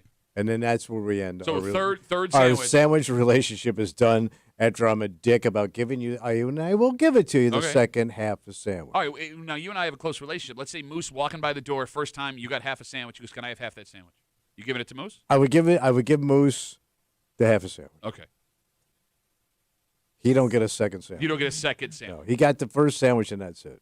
I don't have the same relationship with the kid. No, I understand. That's why. And I like the kid. I've known him forever. You don't sandwich like him. No. Along Nobody the line likes of sandwiches. Moose like that. Somebody tweeted at us refrigerator condiments. Oh, but normally the company pays. Yeah, for but the that's chintzy, man. Like the ketchup. Yeah, ketchup, mustard, mayo, whatever else you keep in there. All right, this is going to be controversial. What if you bring in food? Like, for example? So I saw a battle one time over French fries. Well, somebody made it. There was two groups of people getting lunch, and somebody got McDonald's first, and they were eating their French fries, and another person goes, "Oh man, can I have a couple of your fries?" But he knew that they were also getting McDonald's from a second party. So there would be fries coming after. And he said no, and she goes, "What do you mean?" He says, "You're gonna get fries. You don't need my fries." So he sat there and ate the fries, and she was pissed. Like it ruined the relationship over a handful of fries. All right, I'll say this: if I'm in that situation and I have the fries, and it was a fry off. Somebody asked me for a fry, I would feel like I have to give them some fries, but I will secretly be furious, right? And it would change my opinion of that coworker for as long as we work. So you might appreciate this guy, because this guy needed her. Not that it was her boss, but like he needed stuff from her, and he still stood his ground with his fries, and it cost him dearly, and it didn't bother him because he wanted those goddamn French fries. I mean, that's a bad move. That's a bad look. But he was fry loyal. No, because look, there is nothing more annoying. I don't care who it is in your life. My wife will take my fries. But that's different. That's a marriage. It makes me want to divorce her. I'm not even kidding. Like it bothers me. It bothers me. Don't take my fries. And she will intentionally not order fries just because she thinks it's cute when I get mad about it. But what she doesn't understand is I'm not being cute. You're actually furious. I am furious with you. Stop touching my fries. Fries of fury. And I sleep with her. So, like, if it's just a random person, I don't sleep with you. If you ask for one of my fries, I'd give it to you. But no, I'm furious. All right, Colin we have an Instagram message coming in, a bunch of Instagram messages. We have folks sitting on hold. If you're on hold, give me a second. Right. This is controversial. All right. Colin writes on Instagram, if you put a case of water in the work fridge, it should be communal, especially during the summer. What's the difference between that and your case of soda? I mean, that's what I'm asking. I don't think so. No, I think it's still yours. Water is cheaper than soda. Yeah. Well, water is more really essential than fast. soda. I think that's their point. It's summertime. It's hot. People get parched. Okay. So they would be dehydrated. You don't need Diet Coke, but you may need water. But here's the problem. So would you, if you knew somebody was dehydrated and dizzy, would you deny them the water because it's yours? Kimmy, Moose, Breezy, Hope, TJ, Billy, Spazzano, Sandy? No, I wouldn't. No, but you would want us to ask first. I could care less about all of them. I'm going to sit here and I'm going to sit on my case of water and drink a bottle of water. The problem with that is, if you ask me, no problem. If I go to reach for a bottle of water or a soda when you need it, and it's not there, I'm furious. Let me ask you this. What? So we got a set of stairs we have to go up and down to get all our provisions. Yeah. So let's say you got that case of water up there. Okay. And you see a coworker bouncing down the stairs with one of your waters. You know it's your water. Yeah. Do you say anything to them? They don't even say nothing. Yeah, I'm saying something. Yeah, I'm saying something. Like, because Moose drank one of my Diet Cokes the other day. I caught him. Yeah. And he had to be caught him. I caught him. He's been looking for the suspect. Yeah. But he says that's the only one he took. He's a liar. All right. 252 WCMF. We had asked what men share in the workplace because we had like tampons and hair ties and hand sanitizer and tissues and all this stuff for women. Yeah. We couldn't come up with one man thing other than gum. Josh, what do men share in the workplace? So since I started working, it's always been a thing, at least with the guys that I've worked with, but ibuprofen, Tylenol, pain medication. Okay, that's a good one. That's a good one. I keep it in my lunch pail, but I make sure I let the guys know I get the big 500-count bottle, and I let them all know, hey, guys, your back hurting? Here's some medicine. So you got to go to Canada, get it, give you a little pop. Josh is the workplace pharmacist. Well, Josh, it's funny you say that, though, because like if I'm ever here and I need, on the rare occasion, like an Advil or a Tylenol, I will only ask women. Because they always have it. Yeah, exactly. Because of the cramps. Well, okay, that makes sense. I mean, it may be because of the jobs that I've had are more on the blue-collar side of things. But, it's just always been a thing for me. Okay, no, that makes sense. Josh, thanks for the call, buddy. Have a good rest He's of the day. pusher man. Yeah, you're not going to deny somebody that if you can provide it, right? Am I sick, too? Am I not feeling good, too? Because if I know I need it for the rest of the day. And that stuff's not cheap. Oh, listen, it's not. Ass bitch. It's expensive. When's the last time you bought Advil? They're like $25 for a bottle now. All right, the good stuff. Let's take it outside of work. All right. Let's say you're at a bar, you're in a bathroom, a guy bursts in, kicks the door, and goes, "Hey guys, I need a." What could that man say? Where every man in the moment would give up what he needs for toilet him. paper. No, but he bursts into the bathroom. He bursts into the bathroom and goes, "Hey, I need Let's say you needed a condom. Would you give him a condom? If I had it, yeah. You'd give him, but that could be your only condom. Like, you're not getting lucky. I know what's going on. Well, okay. I lost one to dry rot. Would you? Are you talking about the condom or what goes in it? Both. Would you let a guy make a call on your phone? Probably. A stranger. Yeah. I mean, I know I shouldn't, but I probably would. Okay. Kimmy, would you let a stranger, a woman, make a call on your phone? Probably. I'd assume it was like an emergency.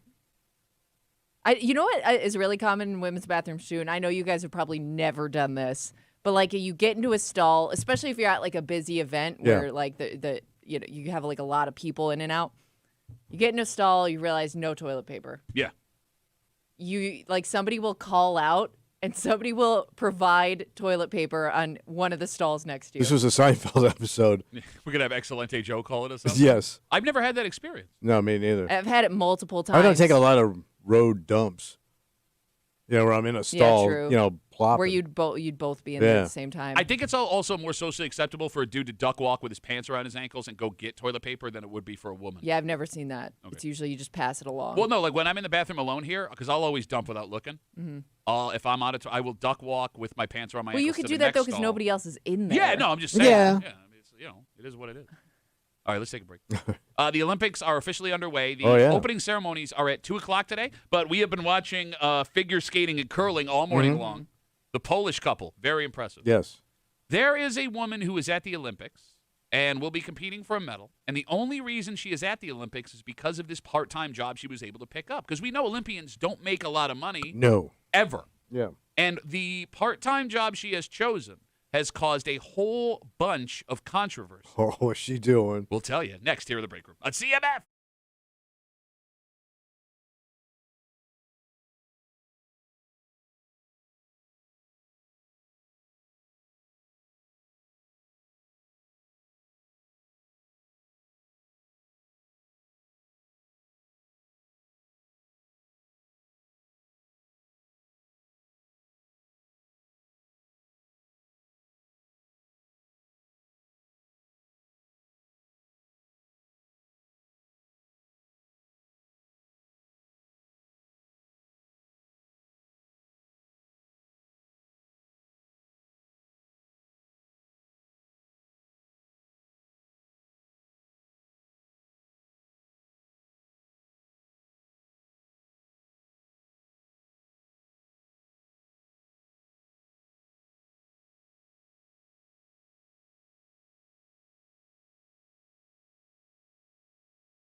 As soon as the Super Bowl's over, we will all be enthralled with the Olympics. Oh, yeah. Right? We'll be watching three folks from Rochester living their dreams. There was hundreds of millions of dollars in advertising spent on commercials we'll be watching. Yeah. Yet most of the athletes we see outside of the superpowers they have in their sports are just average people. They have Joes. Yeah, they have regular jobs outside of being these extraordinary athletes. And the cost of their sport can keep people, some of them, who are the best in the world, from being able to compete. Yeah, they're living on the poverty level. You got it. One woman who you will see competing in Italy was in that boat until she found a solution that is getting her shamed by some people who say what she is doing is making a mockery of herself, her sport, and her country. Really? You're hanging out in the break room. Rochester's Classic Rock, 96.5. WCMF. We'll jump right into it. The dirty little secret of Olympians outside of like the top 5% of superstar athletes is that they are, as you said, living hand to mouth. We're broke. There was that documentary you watched, and you've brought this up on the air before. Yeah, so it's about how these people train, and they don't really get a benefit of it after the game is over. This one chick had won a gold, and for whatever sport she was in, she was back the next day. Because, like, once you're done, you leave. You have no money. You can't stick around. She was back at her job, working at the gym that she trained at, selling smoothies. And she was on screen on a replay winning some tournament. Yeah. So Lisa Buckwitz is one of these athletes. Yeah. She is a German bobsledder. She will be competing next week in Italy. And she is broke. Yeah. She works as a soldier in the German army, but her job does not pay what it requires for her to compete. Out of pocket, she says training for the games costs her about $60,000 a year. So that's got to be her salary. Yes. And that's just training, by the way. That's not travel. That's just getting ready for the event. Yeah. She needed money bad. What's a girl to do? What's a girl to do? She started in OnlyFans. I don't blame her, man. She charges subscribers $24.99 a month. She's got to be gorgeous. And although she doesn't say how much she's made, she says that this has given her the ability to finance her athletic career. Oh, yeah. You're going to lose splooge. What? Bobsled. Same thing. No, two very different sports. Nah. Rhyme that one. Same track. Luge is different than the bobsled. Same outfit. Okay. She was very clear. First of all, she said that OnlyFans is the best thing that's ever happened to her. Yeah, she's got to be raking it in. But she wanted to let everybody know what she does is not full nude, but some of the stuff she puts on her OnlyFans is described as risque. So I'm guessing which is German for naked. I'm guessing you see like she's some goods. I'm guessing you see nips and muff. No, she said no nude. Whatever, I literally whatever just said no nude. Nips and muff would be nude. If I had one of the worst morning shows in Rochester history. No, but well, hold on now, just to clear things up here. Okay. If she's in her panties, and all I see is she's topless, that's not nude. Nude means you're bare ass. Topless is nude. I don't think so. There are no. All right, so let me ask you. People this. might have different definitions. I don't know. So that Livy Dunn from LSU. Oh my God, this is like you have brought up Livy Dunn too many times for somebody your age. Who do you think's looking at that stuff? What? I got a question, because she's made a fortune on OnlyFans, and she was an LSU gymnast, right? She wasn't on OnlyFans. I thought she was like a TikTok person. I don't think she was on OnlyFans. I bet you she was. I don't think I bet so. you. So now we know she definitely Well, was. why wouldn't she be on there making all that money? Because she didn't have to. She made a bunch of money on TikTok and other social media platforms. Okay, so, all right, so one versus the other. I mean, she figured out how to monetize her athletic body to make money. Why not? I don't think it's skanky. Oh, I'm not against it. It's just everything you're saying just sounds you get awful creeped out because when you say it. No, out because you're of an your mouth. ageist. Because you think it's disgusting that a man my age finds a beautiful girl attractive, a young lady. You think that's disgusting? That's not the disgusting part. It's the way you talk about it. What? Pat, you want to help me out here? They're beautiful, young, tight, athletic bodies. They're gorgeous. Why not make the money while you can? It doesn't last forever. Let's just Google to make sure Livy Dunn doesn't have an OnlyFans. I'm so we can almost further positive. shame The him. can drops, the muff gets old. Sell it while it's hot, baby. Okay. 252 WCMF. Yeah. 252-9263. I'm listening. This bobsledder, Lisa Buckwitz, who started an OnlyFans to pay for her training, which she said cost $60,000 a year, is now being criticized. People saying that she is making a mockery of the Olympics, People saying that if she is not good enough to secure the sponsor she needs to compete, that she should not stoop to this level. It's bobsledding, man. It's not a top tier sport. Bobsledding is one of the more popular sports in the Olympics. But it's not ice hockey. It's not skating. Those are the top tiers where the bank is, man. Okay, just so you can stop saying words, what? I'm going to turn to Kimmy. Yeah. Kimmy, are you okay with this woman doing OnlyFans to get to the Olympics? Yeah, I don't think she's the only one that's done it. There have been other athletes, especially female athletes, that have gone viral, or people knew of them already because they had that content out there. I can't. It's not unusual, I guess. So there are multiple Olympians with OnlyFans? I believe so, because I remember the last Olympics. I can't remember if it was even summer or winter, but there were a couple of like Norwegian athletes, I think. That had OnlyFans. Shut up! Stop making noises. I think they were from Norway. Baby. Somebody I'm take not away his 100% microphone. That's your sure. top. But I do remember it being a thing, and I'm like, oh, that makes sense. That's your top Euro crack right there, bro. By the way, Olivia Norwegian? Dunn does not have an OnlyFans. Yeah, of course she doesn't have an OnlyFans. She Creepy could. old man. You're and the one his who told me fans. to look it up. Good. Well, she basically monetizes her No, looks. she's like the most followed NCAA yeah, athlete. she makes a huge bank. No, what's but interesting about this? She doesn't have an OnlyFans. What's interesting is, and this is not a criticism of Olivia Dunn, because I agree with Tommy, not in anything he said, but like if you have the ability to make money. Oh, yeah, I'm money. not going to shame you. But she's not even like a No. top tier gymnast. Like she's never going to make the Olympic team. No, she was just, I mean, she was good, and she was smart. She was She's a good about businesswoman. Getting to show that midnight. She's good about building a following for sure. All right. Phone number is 252-WCMF, 252-9263. Cajun Coochie. Stop it now. I guarantee. I mean, it sucks for a lot of female athletes because unlike a lot of men's sports, they can't make that type of money doing it. So I completely understand why you'd have to resort to other things like social media to do that. So with this bobsledder Yeah. from Germany, who has started an OnlyFans because she can't afford to compete without it, your argument is if you need to do this to follow your dream, God bless you. Yeah. Okay, so let me ask you a question. What's that? Tommy, let's say your wife, who is now in retirement, decided she wants to be an Instagram cooking influencer full-time. Okay. All right? But to supplement that, she needed to start an OnlyFans much like this woman. Okay. Not porn, not naked, but risque like this woman. Just nips and muff, as you put it. Of course I can. Would you support your wife? I'd have to. I'm not crazy about Oh, it. wait, what happened all of a sudden? What happened a second ago? Because a second ago you said, who cares, no That shame. I don't preach it. Nips and I don't muff. teach it in my house. So you would have a problem with your wife doing Yeah, I it? don't have to explain that to the grandkids. But she would have to explain it. It's her choice. No, but I'd also get sucked into it. Wait, what all this? Well, no, that's premium content. No, I just find it weird how you sit here and you go off about Livy Dunn and this German woman and nips and muff and crack, Well, Norwegian crack, highest end crack. Your wife wants to do it. All of a sudden, ooh, my butthole's tight. Tight butthole. Tommy Muley. Tummy tight butt? Tommy.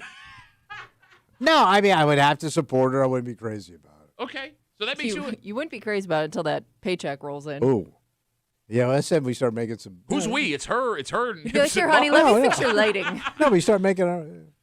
Kimmy. What? Let's say your husband, he was a baseball player. Yeah. He gets an offer to be a minor league coach. Okay. All right. And he knows he can work his way up to the majors. It's Okay. what he wants to do. Yeah. But Kimmy. It's going to be a struggle. Yes, those minor league coaches make Yeah. nothing. The only way he can make this work is to supplement with an OnlyFans. You go for it, so babe. you would not have a problem No. with women seeing your husband's penis. No. Okay. Why wouldn't Kimmy do it? What, OnlyFans? Yeah. So you're suggesting Kimmy should start an OnlyFans? I don't think it would work. Why is that? I think she'd owe money. She'd be the first person to be upside down on an OnlyFans. She got an OnlyFans? I'm having so much fun at your expense. Yeah. 252-926. You had to turn it around somehow. Well, no, I just find so like if a woman came up to you talking about your husband's penis, that wouldn't bother you. Wait, he's still in full rail? Well, yeah, he's got to make money, doesn't he? All right. That paycheck's coming in. Guys and girls, whatever. You just hoard out your husband.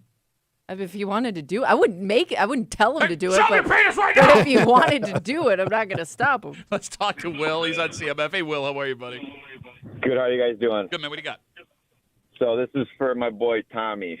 This is in regards to the OnlyFans Olympians thing you guys were talking about. It was the Summer Olympics, the last Summer Olympics. It was Brazilian or some kind of like somewhere from South America. She was a swimmer, and she did OnlyFans. It was very controversial, and was doing a lot during the Olympics and was actually, like, I'm pretty sure she wasn't allowed in some of the facilities at one point because of whatever was going on behind the scenes. But yeah, I just wanted to let Tommy know so he could check her out.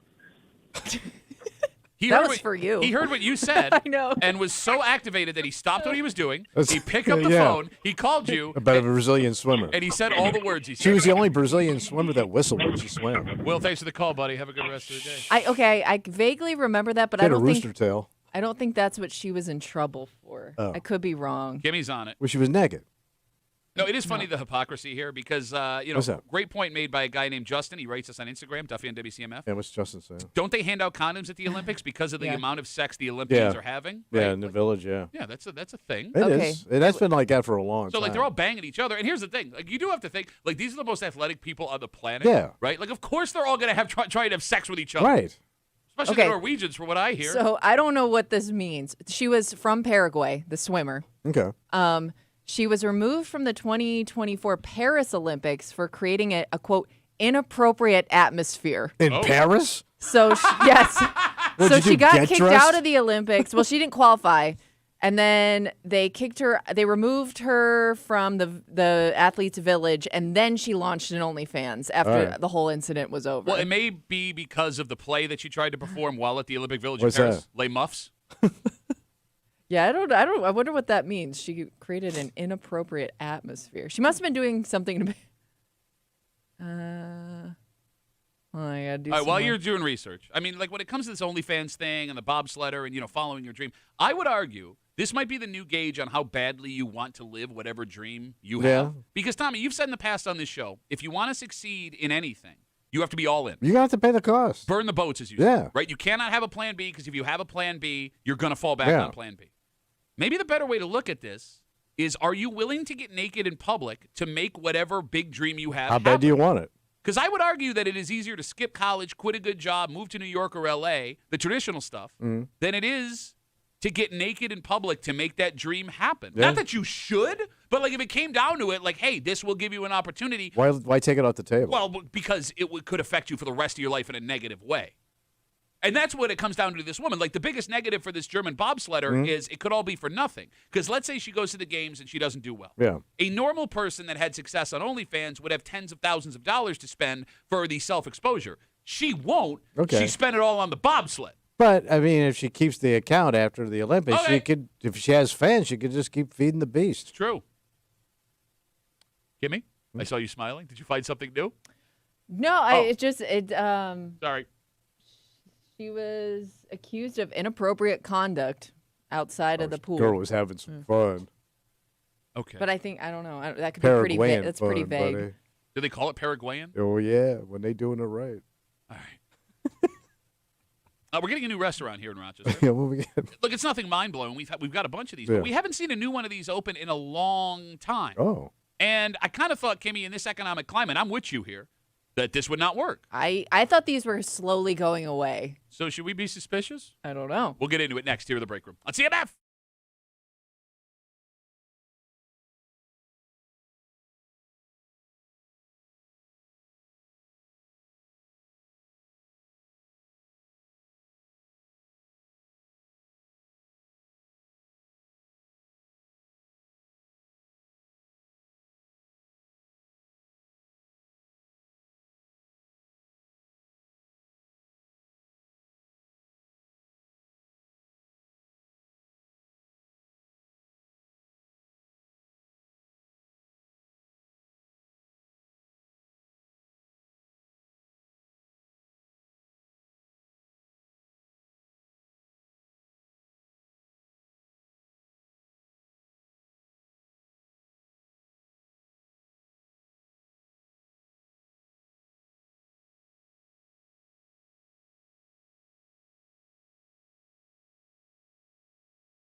We were like the capital of these kind of restaurants. Oh, really? In Rochester, yes. And over the years, a few started closing. There's still a lot of them. But we haven't seen one open new in a long, long time.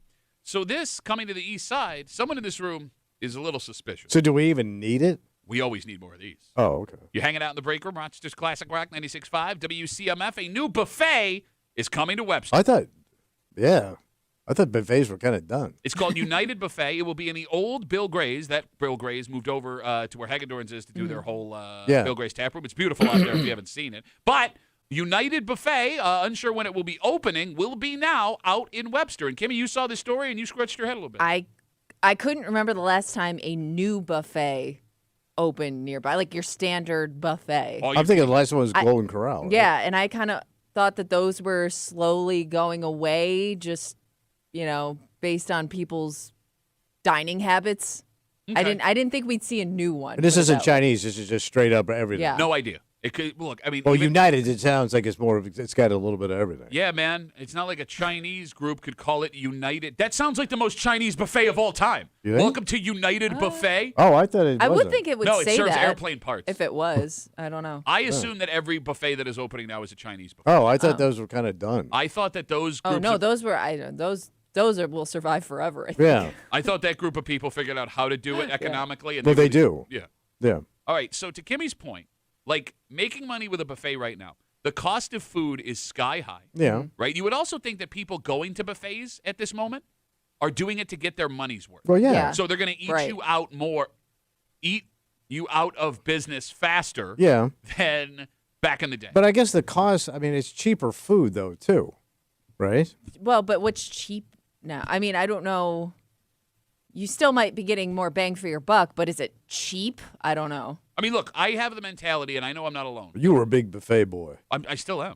I love. If you give me an option of any restaurant on the planet, and buffets in there, I'm choosing buffet.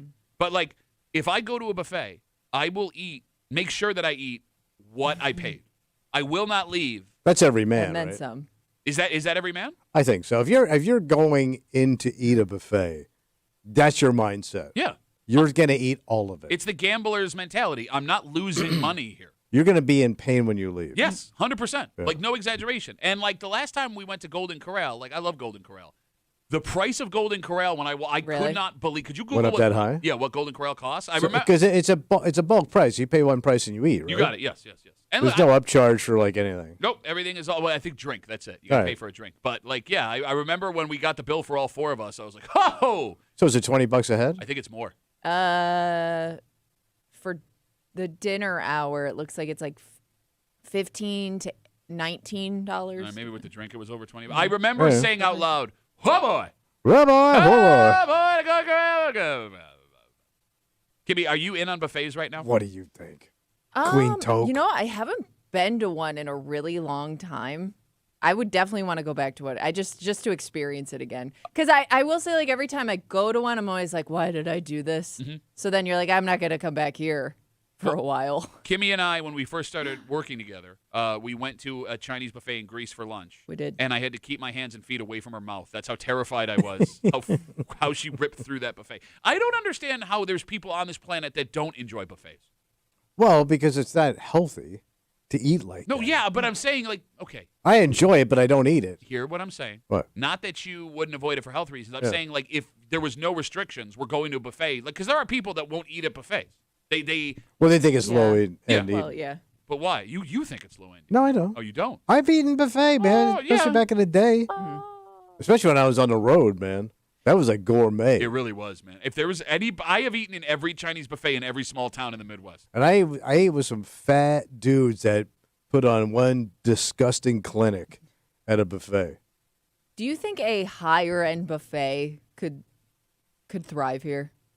Like you see, like at the casinos. Yeah. Because the casinos have them here. Do you think there's enough people to keep that going? Because it would be something like a we Vegas don't have style buffet. Here. All right, so there is the Brazilian Steakhouse, which was it Texas State Brazil? Oh yeah. So that's buffet style, where it's all you can eat meat, and they have. But they serve you. They serve you, but there's also a buffet bar where there's like salad and potatoes, and plantains and beans. That's expensive, and that's been around for 10 years now. But you get a show with that, with the meat, and the guys they're wearing like capri pants. Yeah. It's quite fetching. No, but I'm saying, I'm saying that is all you can. The pull of that is all you can eat, and that's like really expensive. I guess if you put it in the right spot, it probably would work. Where? I mean, with a lot of traffic, like the Jeff or the Ridge. Jefferson Road. Well, no, I mean Jefferson Road. A lot of traffic, though. Yeah, but but a fat traffic. 252 WCMF. Let's talk to Marcy talking about this new buffet showing up in Webster. Marcy, you're on CMF. What's up? Hello, darling. How are you? Oh, love you, Marcy. How have you been? I'm good. I have a comment about the buffet. First, it's how much are they charging per head to get in, number one, as far as it making sense. Number two, I could see the skivats factor with other people touching the serving spoons and sneezing and God knows what. I could see people saying, I'm not comfortable with that.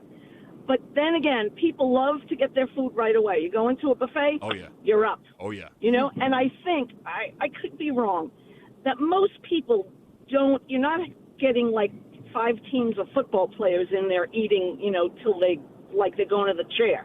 You have families, women, they fill up fast and they fill up on the carbs. Like Kimmy was saying, a lot of it is, heavy, inexpensive food. Oh, no, you're right. They call her Kimmy Carbs. That's what they call her on the way out of the buffet. Carbsy? Yeah, it's every woman's right. But I have a feeling that they don't build these places to lose. They know what they're doing. So whatever the head, whatever it costs to get in, plus whatever you pay for a child, and kids, they for the most part, they're not going to eat very much. That's probably where they make a lot of money. But they probably have a business model that's going to work. All right. So, Marcy, you're in. We're all going to get buffet together. You're in? We're going to buffet. All right, Marcy. We're loading up on our cars. All right, I'm taking my omeprazole. I'm swinging through. Get in. We're going to do some mayhem at the buffet. And listen, Patrick. Yes. You're not allowed to pull a chair up to the buffet. It's frowned upon. All right, we'll see about that, Marcy. We'll see. Thank you for the call. Miss you so much. Okay, bye-bye. Love you. Bye, Marcy. I love her. Oh, yeah.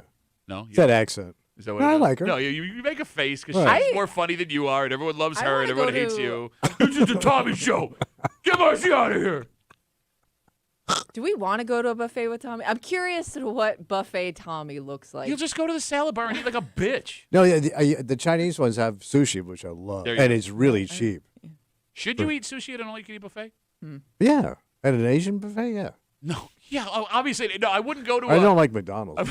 McSushi. No, I would eat. I've eaten That's sushi. Irish sushi. Yeah, I like the sushi at buffets. Okay, yeah. no, I'm not asking whether it's good or not. I'm asking if it's not suspicious, is it? I don't think so. Doesn't seem to be. Because like sushi's it can be an expensive item. Oh yeah, pretty quick turnover. Okay. Yeah.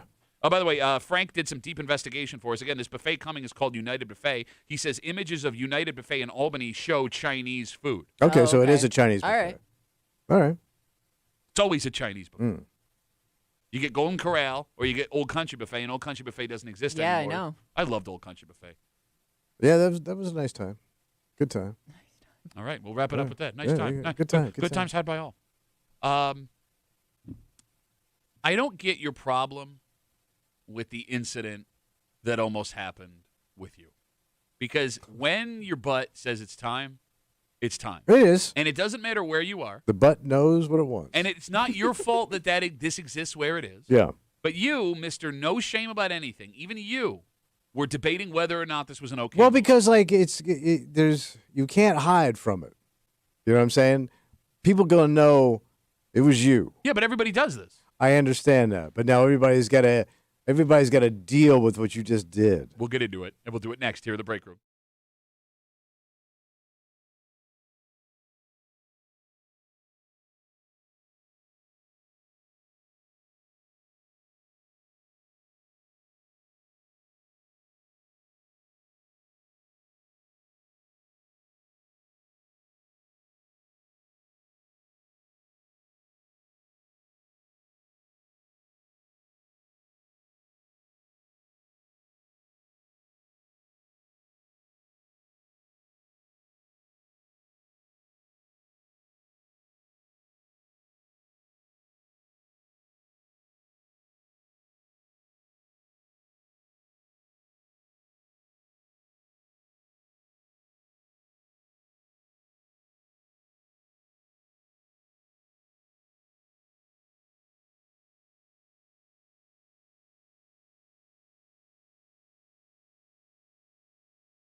It's not your place. You don't come here often. Okay. And the people it would really affect, you're probably never going to see again. True. But still, someone in this room had an issue pulling the trigger. Yeah. This dirty, smelly trigger. It is a stinky trigger. You think most people are like you?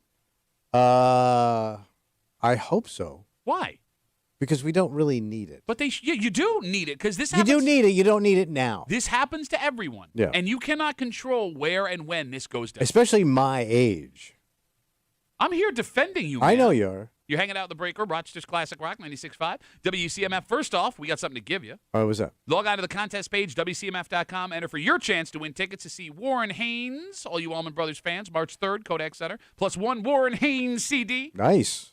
That's thanks to our friends at SMG Kodak Center. Tickets are on sale right now at Ticketmaster.com. Just after 9:30-ish this morning. Friday, you know what that means. Oh, no, creepy time. It's up. Yep, creep cap. Yep. Coming up. Also, winter is hitting us so hard tomorrow. Yeah, it's going to be brutal. That it is too cold for winter. Okay. And I'll explain just after 9:30 here in the break room on CMF. So you had a little appointment to go to. So I had to go to the eye doctor the other day. Uh-huh. And about the time we were wrapping up here, and my appointment was like right after the show. Okay. So 11 o'clock, had the eyes checked. And I'm trying to push a dump before I go. You try to poop here. Yeah, Okay. with the closed door. Because when you go to the eye doctor, the bathroom is right in the waiting area. Like, it's like right there. The door, and there's chairs like right there. And it's like a one-person It's a stall one. type It's a of- unisex one. Gotcha. They just got one dumper. Okay. So I want to get it out here before I go there. Before I get my eyes checked, I want to blow a brown eye here. Okay. Because you're self-conscious about your dumps. Because I don't want to like reek out the place, and I Yeah. walk out. I walk in. I walk out. The joint stinks. It's Women me. and children sitting there. You Yeah. make it sound like war. Yeah. Okay, so the bathroom and the lobby. And it's right there inside the waiting room. Not the lobby, the waiting room. Okay. Look, I get your concern here. And I even find it admirable that you're thinking about strangers. Yeah, here's something you go ahead, but I'm gonna. No, I you want to go give. first. I know You go you say first. your crap. No, I look, but I Run say your your mouth. Say your Go crap. ahead, run your mouth. No, I just find it weird that look. I agree with you. It would not be a pleasant experience for anyone in that room. But you didn't design the bathroom. I understand. That's what the bathroom is for. And even if they were upset by it, like they couldn't be mad at you for taking a dump. But if everybody starts making a face, or like somebody goes, "Oh my god." Well, yeah, but that's most things you say. I mean, But I don't mind it coming out of my mouth eye, my mouth brown eye. but you were saying before. I'm sorry. Here's the thing about when you get old, and I take a lot of medication 'cause I got a lot of issues. Sure. My dumps now are at old man peak stank level because not only am I taking a lot of medication, my insides are going south, bro. So which means like I'm starting to rot from the inside out, and you can smell it. I smell like pharmaceuticals and ass. By the way, We know when it's you in Right. this room. By the way, Yeah. And it's disgusting. It is I pretty apologize. gross. And sometimes, by the way, sometimes Yeah. I don't even know what I do. I know because you surprise yourself like my dog. no. What's that smell? But my old ring is ain't what it used to be, man. Look, so first of all- it just leaks. first of all, Peak Stank, one of my favorite Swiss long skiers. Damn Yeah, it, that would have been Peak funny had Stank. I pulled it off. No, look, But you know, I'm leaking like the Challenger sometimes. timely.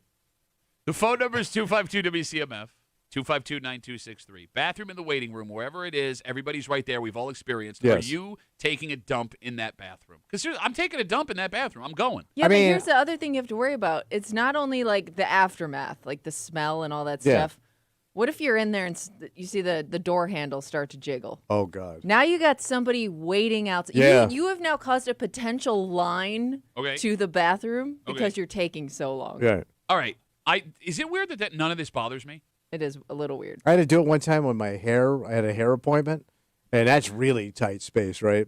And I held it the whole time. man. Wait, you held held your it? dump? Bro, I when I got to my house in Webster, man, I made a beeline for that dumper, and it was close. 252-WCMF, 252-9263. I don't understand the shame. Again, like, have you read the book? It's Everybody couth. Everybody poops, But man. I Right. think it's more about like the fact that this door opens to the waiting room. Right, to you're the not public. you're not in a separate area for the bathroom. You're in. Everybody knows what you're doing. Like in here, there. you go upstairs, you go around a corner, you go downstairs, Sure, around a sure. corner. There's like levels of doors and chambers. It's like the opening of Get Smart for dumps, man. Like you go deep. Challenger and Get Smart. Any other Two quality timely movies. references you want to drop in here? No, but you know what I'm saying, man. I mean, here's the thing. You grew up how you grew up. You had a one bathroom open door policy. Yeah, but I mean, can you imagine how disgusting that crapper was? I can't. Between the dumps, the floating tampons, and God knows the catch rags that were flying around that joint. Joke's on you. I put all my catch rags next to my bed because I was afraid to bring my catch rags into the bathroom. But you guys were like open poo, pee, whatever, man. Like I get it, but I didn't grow up like that. Open poop. Nope. You know what I'm saying? Yeah, you no, grew I up, don't think it has anything to do with the way does, that I grew it does. up. I don't think it does. 252 WCMF. Are people that pee poop shy when it comes to this stuff? Because I'll say mostly this. poop. I mean, the peas. Okay, fine. I will say this. Like, I know there are men that feel this way because there are guys that we work with who there's a one-stall bathroom upstairs where all the professional people work. There's a two-stall bathroom down near our studio. Yeah. Mm-hmm. And there are guys in ties that will come down here to poop because More like the private bathroom. they don't want people to know what they're Yeah. doing. And, Right. like, to me, that I see a weak man. I see a weak man. I see that to me is couth in class. No, like to me, But you don't understand what couth in class. there are two wolves inside you. One that will poop without shame, and one that will hide behind. Yeah, a but tree. you're almost like you almost want to announce it. Like I feel like you walk out of that bathroom, the door flies open, and you're like, "Yep, I just did that." There like is- you're proud of it. There It's is really something, strange. No, but there's something satisfying about a quality dump. Yes, it is, but that should be done in private. And you shouldn't have some, brown cloud parade when you're leaving the Do you joint. want the poor like little old woman sitting in that waiting room next She's to been the through so next to much the of it. door to have to move? She got the cataracts. because you let out so much smell She when you hasn't open been the laid door. in years. She's first of all, she's nose deaf at that age. It's not bothering her. No, that's how bad it smells. Again, Kimmy, I'm not trying to do this to You people. kind of Kinda are. feels like I'm not. you are. I'm not. Look, all right, I'll tell you a story. I feel like you're a guy that goes out of his way to poop in public. I go out of my way to poop at work because I'm getting paid to poop. Boss makes $1, I make a dime. That's why I poop on company time. But like, I don't go out of my way to poop in public. If it happens, it Kinda happens. feels like it. No, but here's the thing. If I have to go, I have to go. I can't hold it. I understand that. But I'm trying to, get ahead of my dump. So, if I could dump here before I go to the eye doctor Schedule it out. and blow out 2 eyes, I don't want to do that. See, that's strange to me. No, that's called being a good citizen. You're also taking I'm a good ass citizen. You're also taking a huge chance on the toilet paper situation. Yeah. Because have you ever been to a bathroom that the toilet paper it doesn't It's a even wafer. pull out of the holder, it just keeps tearing over Yeah. and over again, and now you're in this That don't work. Yeah, it's awful. You got to have the touch. I'm a very gentle soul, I don't so know. I know how to fold it if all I up to can, make it good. If I can avoid that situation, I will. No, Yeah. I mean, there's a place that I will now avoid taking dumps, but it has nothing to do with the waiting room dump. 252 WCMF. Again, we're talking about Tommy. He had an eye appointment earlier this week. He tried to poop before he left because the bathroom at the eye doctor was right in the lobby. Yeah. And he was afraid that he was going to smell everybody out of the Who's lobby. waiting for their eye check? Okay. I will not. I go out of my way to try and not take dumps at hockey rinks anymore. Right. What is that? Sacred That's ground? where you draw the line. The worst. And look, all of you hockey parents. But hockey smells in general. All right. The worst poop you will ever take is a poop at a hockey rink. Why? Well, because one, it's always 20 to 30 All right, degrees it's a chill dump. colder. Two, the floors at a hockey place, because they got the skate resistant. Yeah. Okay. Awful, terrible. Three, for whatever reasons, the stalls at hockey rinks are always beat up, and because the kids are running around. And Yeah, stuff. yeah. The least comfortable dump you ever will take is inside an ice rink. But you're just doing it because it's uncomfortable. You're not doing it because it's uncomfortable. No, yeah, exactly. It's my comfort, and every once in a while I have to do it, and every time I do it, I'm like, this is why I don't do it. But that's the only place where I'm like, no, this is where I don't want to do this. Everywhere else is open game. All right. I feel like yeah. we're too uptight about things that it's a bodily function. I understand, but I mean, But I don't want to inconvenience people if I Right. don't have to. yes, and it is the most disgusting thing we do as human beings besides die is taking a dump. It's the nastiest. No, there's nastier. Sounds like you just did one. We heard You, Kimmy's. tell me something nastier than feces coming out of a human body. There's nothing. No, but I mean, again. What if somebody has to use it after you and you watch them walk in there and walk right back out because they can't even stand the smell that you left Oh behind? yeah, they hit that ass Oh wall. God, who was in here? WCMF, easiest way to get us on Instagram. JT writes us, I don't dump unless I'm at the office. If I'm checkmated, I'll go to another bathroom at the building or at home. So it's only an office dump or only an at-home dump. I mean, there's one cat here. I ain't saying no names, man, but like, I even when I got to go upstairs to take a squirt, I want to get ahead of this dude. Because he livestocks that goddamn room. It's like a high-density feedlot. So you don't even want to even be in the bathroom. Huh? You don't even want to be like if I see the cat up there and I know he's not in there because we're on the same semi-schedule, man, like if I don't see him, I turn heel and I got to hold it. Okay, so here's the thing. What? Look, as much as I think you guys are strange, you're not alone. Because 50% of men in America experience what they call poop shyness. I'm a very petite pooer. No, but like 50% of men do not like using. They can't go. Yeah, they will not use any kind of public bathroom to take a dump. So they have a shy butt. Yes. Okay. Like shy bladder is another one. I take this back. 50% of men say they experience poop shyness where they don't want to poop in public. 25% of American men, 1 in 4, say they will not use any kind of public bathroom to poop. They will only poop at home. No, if I gotta go, I gotta go. No, I get it, but like, okay, fine. To the 1 in 4 men who refuse to poop anywhere but their home toilet, how do you do that? You can't. No, I mean 25% of men say they don't. They refuse to do it. But there's no way. Like if you're at work, you can't hold it all day. You'll die. That's your what body I thought. will be. That's impossible. No, that's 1 in 4. Talk to the 1 in 4 men that won't do it. Now I'm thinking about it. Like I can't think of a time that my husband and I were ever in public where he went. He didn't wait until he got home to go. How do you know? He didn't go to the bathroom. I just had an incident at a bus station. What? And What? so wife and I are on vacation, and had to do it on Foreign Soul. Okay. And this was a grimy inner city, rough looking bus stop, and we were taking a bus. Okay. And I got to go bad. I just had double cappuccinos, bro.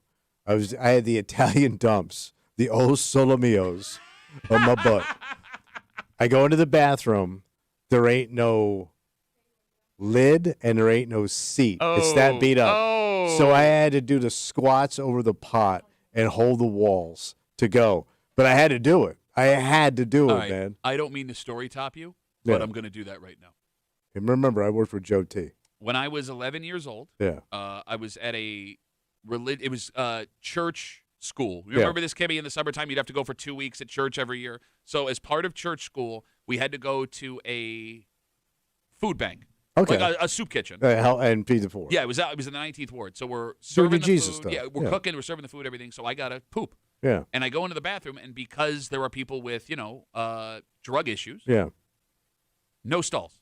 Oh. 7. Oh, so you were crapping military. Open. Yep. 7 open toilets. wide open. Yeah, it's like a wall of dumpers. Yeah. I'm 11 years old, and I had no choice. So I'm now when I start, I'm alone in the bathroom, and I'm like, all right. The second I start to poop, 3 kids that I am at church school with walk into the bathroom. That is and you're squatting on the pot. Yeah, and it was the worst experience of my life. So that was how I went to the bathroom in military school. It was just a wall of crappers. There was no separation. So you would be in there with your buddies in the morning, just taking a dump. But that doesn't bother me. That doesn't bother you? No, because it's like guys in a bathroom. We're all going to take a shower together in a minute. So I mean, that I get. Yeah, and but I'm you a wouldn't kid. want to do that now. No. You are not more vulnerable in your life than squatting in a wide open toilet. That's why your dog makes eye contact with you when he's pooping in the yard to make sure you got my back, right? All right. No, but I couldn't do it now. Yeah. First of all, do you imagine what I would look like on the I don't want dumper to at my imagine that. age? Nope. Get that out of my head. And by the way, when we were kids doing this, we were all naked. So we were naked on the pot because we were going to take a shower. So we're like guys naked on a dumper, and then brush your teeth, go take a shower. Yeah. It's weird then that you're so private. Like you're not more like having that experience as a kid. It's weird you're not like more comfortable or open with having an open door bathroom policy. I'm aware of what I look like. All right. Are you? Yes. Because you keep wearing those clothes into work. Well, at least I'm wearing clothes. Aside from a bathroom with all open stalls, I would think like the worst bathroom situation, and one I will hold it forever instead of going to the bathroom. Anywhere where you have to ask for a key to use the bathroom. Oh, like any. It's always the gas grossest, station. most disgusting, cold. I wouldn't even call it a bathroom. It's a room with a toilet, essentially. But the nastiest thing. I will never like if that's the bathroom situation. Like if you're stopped on a road trip, I'm out. The nastiest thing about that is Yeah. That damn key is nasty. Yes. And nobody's washing their hands after touching that key. You know, I'm glad you brought this up because the roadside dump. Well, like road bathroom period. Yeah, gas stations and stuff. Because like you and I traveled for a living. Oh yeah, we hit some nasty dumpers. So like that doesn't even faze me. And those were the clubs.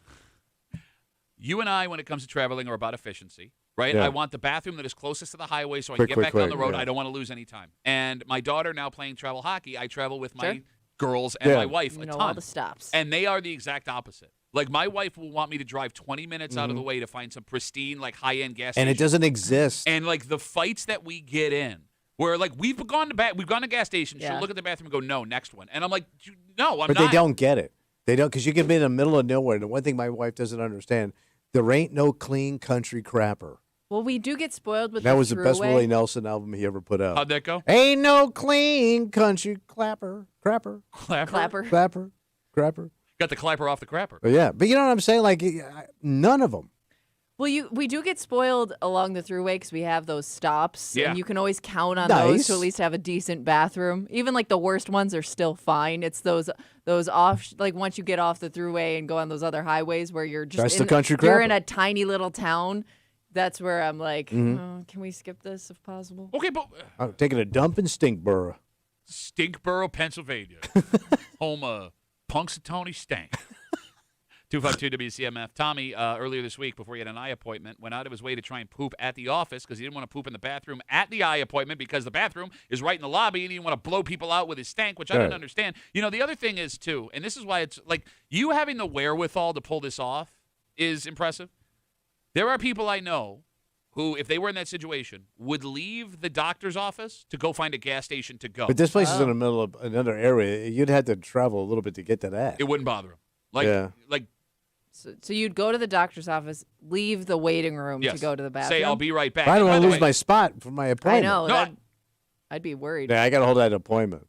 Mark writes us on Instagram, Duffy on WCMF, easiest way. He says, I work for Frito-Lay, deliver to the corner stores in the hood. I should take pictures at some of the bathrooms at the store. But that's another area where those bathrooms don't get a lot of attention. Yeah. And again, like... It's not a stop for a bathroom. But you're only there for a second. Like, that's always my argument to my family is like, look, just get in, get out. Get the job done. Put something down if you feel like you have to. That's the other thing. I won't put anything down, and that really bothers my wife. I just hover, Just put your ass I won't even on. hover. Bro, life's too short. Really? Whatever. Well, my ass at this point, you ain't going to hurt it. That's what I'm saying. That's what, like, I'm going to be comfortable. Plop right down there? Yeah, look. But my ass is so infected now from just being me. Yeah. Over the years of everything I've sat on. Like, I've never. Pat's mom. Okay. I was going to ask a follow-up question, but I will refrain. Did you just snort? Yeah. It's pretty good. Can you even pick up something off a toilet seat? I don't feel like know. that's a wives' I don't tale know, but- or something that Tommy's buddies told their wives back in the day. Well, I will say this. Because I'm not of taking the chance, put it that way. back in the day, you could, but not now. Because we shave down there, everything's clean. No, you could get the crabs off a you toilet could not seat. get crabs off a toilet Yes, seat. you could. Kimmy, Google, please. Thank Yes, you could. Because people sat there. Crabs were a legitimate. It was a goddamn pecker bug, bro. And they could jump on you. No, they weren't going to jump. How would they survive on the toilet seat? They wait. They Because wait. they know. Well- So another more moist ass is coming in, and they cling to that.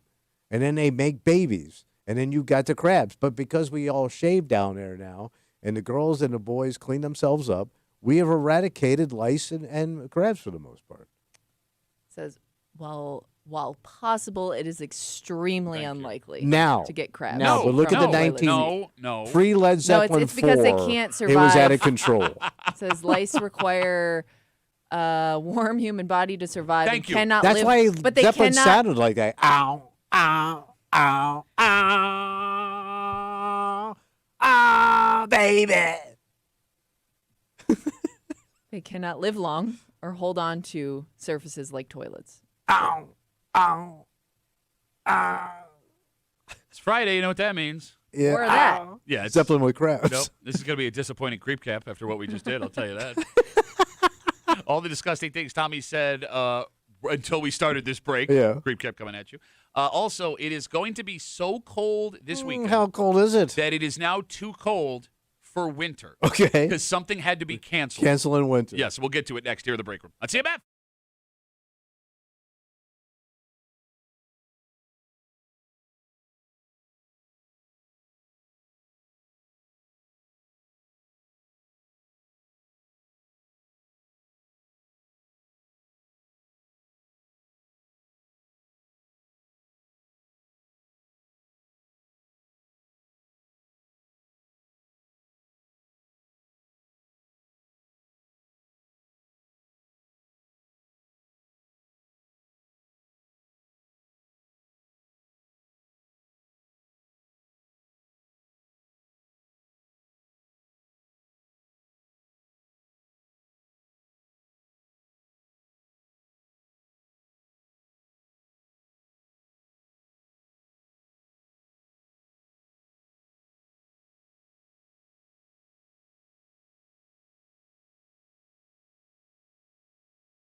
This has been the toughest winter we've had in a long time. Oh, yeah. And it has now officially reached ridiculous points. What's going on now? Because tomorrow, it will be so cold. How cold is it, Patrick? That we have to cancel winter. Yeah. Too cold for snow. You're hanging out in the break room, Rochester's Classic Rock 96.5. WCMF, we'll get to that in just a second, but it is Friday. Yeah, buddy. All the disgusting thing this dark, grimy man said in a pure white sweater. We call it the creep cap. It happens now on CMF. Tommy said it, and we all regret it. It's the creep cap on WCMF. I've always been a big rub out dude, always looking to get some naughty. So, like, I go, hey, this is, and I realized that he was even looking at the same pornography that I would pick out. And the cat's in the cradle, and you're looking at some poon. Bourbon and ball night down at the old town bar. Bourbon's on the table, balls out back. Sounds like you're just trying to control Grandpa's dong. I've had this dong for 68 years, so. That's how you came into this world, and I can take you out. You're going to take me out with your dong? You don't even want to know, sir. There's 10 badasses in this town. 9 of them sent me birthday cards. They sent your dong? All signed with their dong. Okay, about my nipples.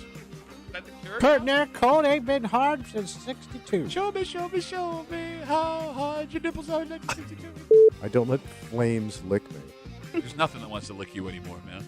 I am very lickable. You're unlickable. He asked his son for his porno mags? Yeah. I brought him to him. What the hell? The guy, bro, his thing didn't work, but God bless him. Let him look at the boobies and the snatch and relax. Wait, you talking about foreign poontang for Grandpa? Foreign poontang that's actually dong is what it is. Foreign poontang dong? All right, so I just wanted... From the poontang dong province? Where is it? Gobbler's Knob? Not sure your mom lives. I thought we were done with the mom joke. You looked right at me with mom face. She had it was like a dildo, but it was like you filled it with warm water. Are you sure it was a dildo? Yeah, pretty sure. Well, yeah, because it was. I didn't smell my mother's dildo. Name another flugelhornist. I don't even know if I'm saying that. Your mom.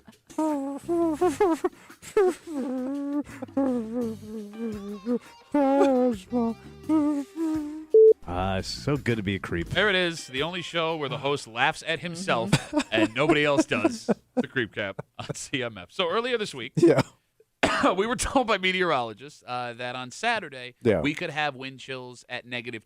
Which is like you could die. Yep, and then came -25 the next day. Today, they are now predicting parts of Rochester could see wind chills at -35 degrees. So that's fun.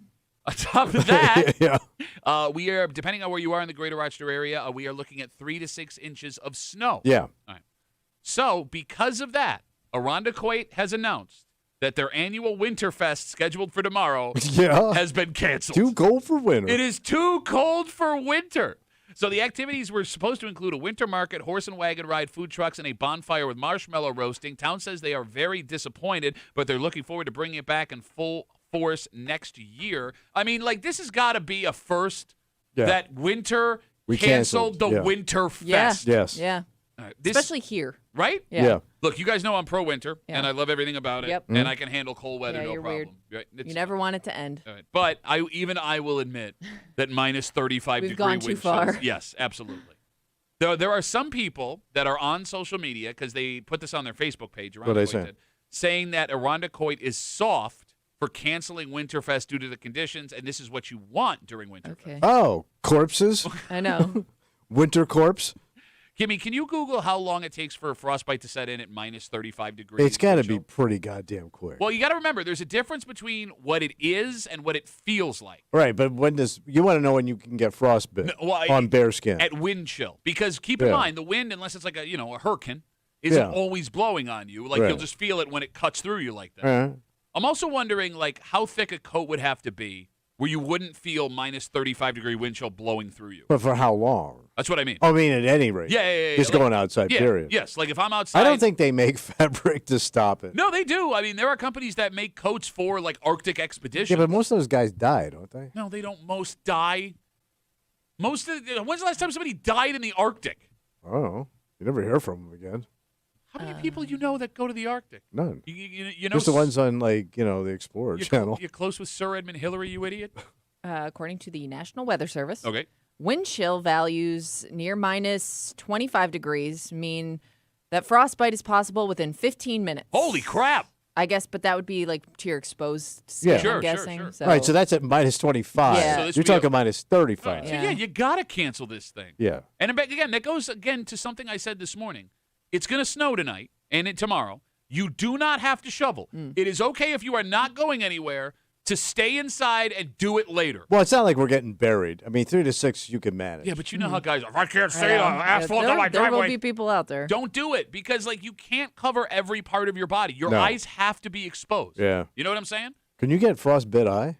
Yeah, why wouldn't you be able to? I don't know. It's a piece of your body, right? Well, they always say skin, not eyeball. Well, but Is I would- eyeball skin? I would think that it's more dangerous for your eyes because they're mostly water, right? Mine are. Okay. I don't know about your eyes. And alcohol. Kimmy, can you A Google? little jaundice. Can you Google, can you get frostbitten eyes when you get a chance? Thank you so much. 252-WCMF, 252-9263. Let's talk to Marty. Hey, Marty, how are you, buddy? Good, guys. How are you? Good, brother. What do you got? So, with the frostbite thing, I mean, when I went to Pittsburgh for the Bills and Steelers game, it was just, I can't even describe how cold it was. It was so cold that, I mean, I get dry hands every winter as it is, but it seemed like it got more dry than usual. Mow dry. Mow dry hand. Yeah. Okay, how cold was it there, Marty? Oh, gosh, if I could put a number on it, I think it started in the low 40s. Can you take your hand right now and shove it in your mouth? Marty, did you call us just to brag that you went to the Bills-Steelers game? Yes. No, not at all. Kind of feel But like I'm it's just, okay. I'm just Hey, when you saying call with that- temperature, Marty, have a number. Because that's what I'm going to ask. How cold was it, Marty? Well, I can't remember really, but my hands were dry. Marty, we love you, buddy. Thanks for the call. Stay safe this You're the weekend, man, okay? Marty. Oh, thank you. There goes He doesn't like it. No, Yes, your eyes can get frostbite, by the way. Do they go frostbite fast? It's called frozen cornea Ooh. or ocular frostbite. Let me see. Cold combined with high wind, blah, blah, blah. Let me get an Kimmy's actual- bored with the National Weather Service. Blah, blah, blah. Let me tell you, when I went to Pittsburgh with my eyeballs, It was like 40. and my eyeballs was dry. Yeah, it just says prolonged exposure to extreme windy, freezing temperatures. Okay, so like unless you're wearing sunglasses with every part of your body Well, covered you got up, to have those goggles like you ski the with. ski Yeah, that goggles? makes sense. Okay. Yeah, because they suck to your face. But they suck to your face Yes. as opposed to you who just sucks 24/7. If you're in your driveway tomorrow in Yeah. ski goggles shoveling your driveway, somebody needs to call the cops on you. It's not that important. And look, I know you're making fun of me for saying this over and over again. I am just trying to get it through the heads of these people that will insist they go out. But the people you are talking about, you will never convince to No, go you won't. inside. They'll always be that guy. Okay. You just know. I mean, unfortunately, you're probably going to have some problems tomorrow with people that don't listen. Because those guys that are out there. I'm worried about Kimmy's husband because he's got his new snowblower. Yeah. Right? Yeah. Might And- not be enough snow to snowblow, though. But he's also Mr. I got to help people. yeah, and- no, he is. He is. You know what I mean? Like, He's also a firefighter. Those guys have got to be out in the elements. Yeah, I don't Yeah. know how they do it. well, but you also, I mean, You could ask your husband. I could. I mean, Could do just that. along with Marty there, there's ways of, oh, it was like 40. my husband, I don't know what he does. No, like I get that being a firefighter is a Yeah. dangerous job. You put yourself in Yeah. harm's way. But I would argue if there's one job you would want to have outside this weekend. Oh, he's standing next to the fire. Yeah, like I mean, like I'd be running into the flaming house just to get warm. You sure there aren't any more dogs in there? Let me go do a double check. 252 WCMF. Again, the weather tomorrow will be so brutal. 3 to 6 inches of snow depending on where you are, and down to Yeah. negative 35-degree wind chill that Irondequoit has announced they are canceling their Winterfest for this year. It's official. It is too cold for winter. One thing I'm worried about, the dog having to go out and take a dump if they don't want to go outside. That becomes an issue. Well, you just got to clean up a house dump. That's it. I don't want to do that. It's not hard. It's a quick little pickup. You're fine. Don't be a bitch. Because it's always their big master dumps they save for the indoor dump. Like all of a sudden it's a Rubino sub of dump on the floor. Like where did that come from? Does your dog? So we used to let our dogs out through the garage, and when Yeah. it was really cold, even though the garage door is open, they would take dumps Oh, in the really? garage. Yeah. Well, at least no, it's on the it's nice out garage. here. But No, then but- you got to remember it's there. Yeah, well, that's Right. it. But here's the thing: like, It'll freeze. it can't be that much warmer in the garage No, than it is probably not. outside. It's not. You're just being a Yeah. dick. Yeah. biscuit. Don't have to get their paws wet, though. Okay, whatever. We come back, wrap it up, tell you what we're doing Monday, next here in the break room. On CMF.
It's going to be Rapperoo. Patio Friday Rapperoo. For a Friday Break Room CMF. That makes Monday a Monday. We'll get there.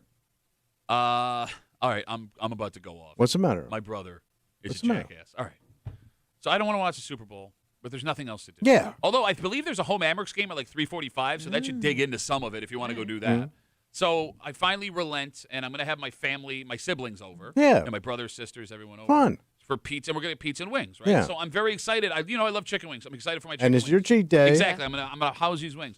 So my brother just texted me like an hour ago. Hey, I'm gonna smoke some wings. He got a smoker. Nice. Okay, well, you got to put it to use if you got one. And he's gonna do Jamaican style Wow. jerk Nice. wings. Gourmet style. So I text him back. I go, hey man, we're gonna get wings. How many wings are you gonna do?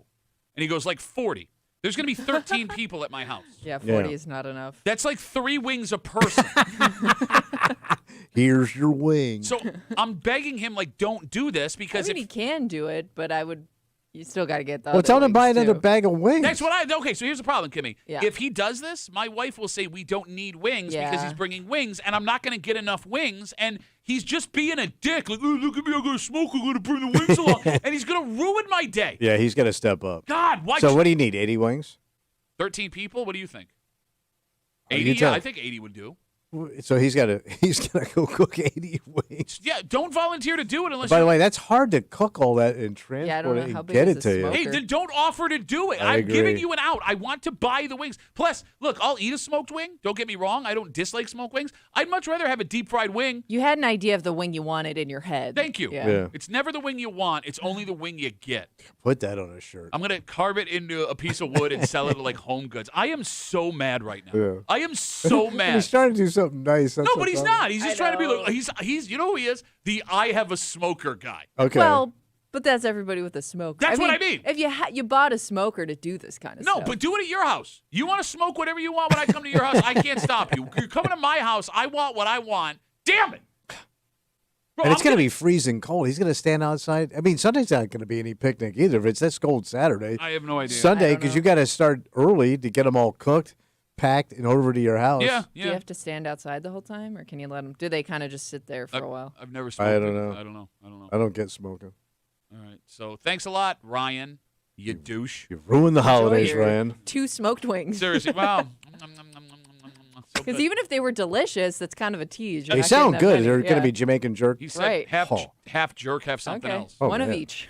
So, all right. We got to get out of the way. For Kimmy, Yeah. who's a minimum 8-wing eater when the wings show up. It's a good number. Right? Yeah. For Tommy Ulay, who hasn't had a chicken wing since the Carter administration. My name's Pat Duffy. We'll see you back here Monday morning, 6 a.m., live in the break room on 96.5 WCMF.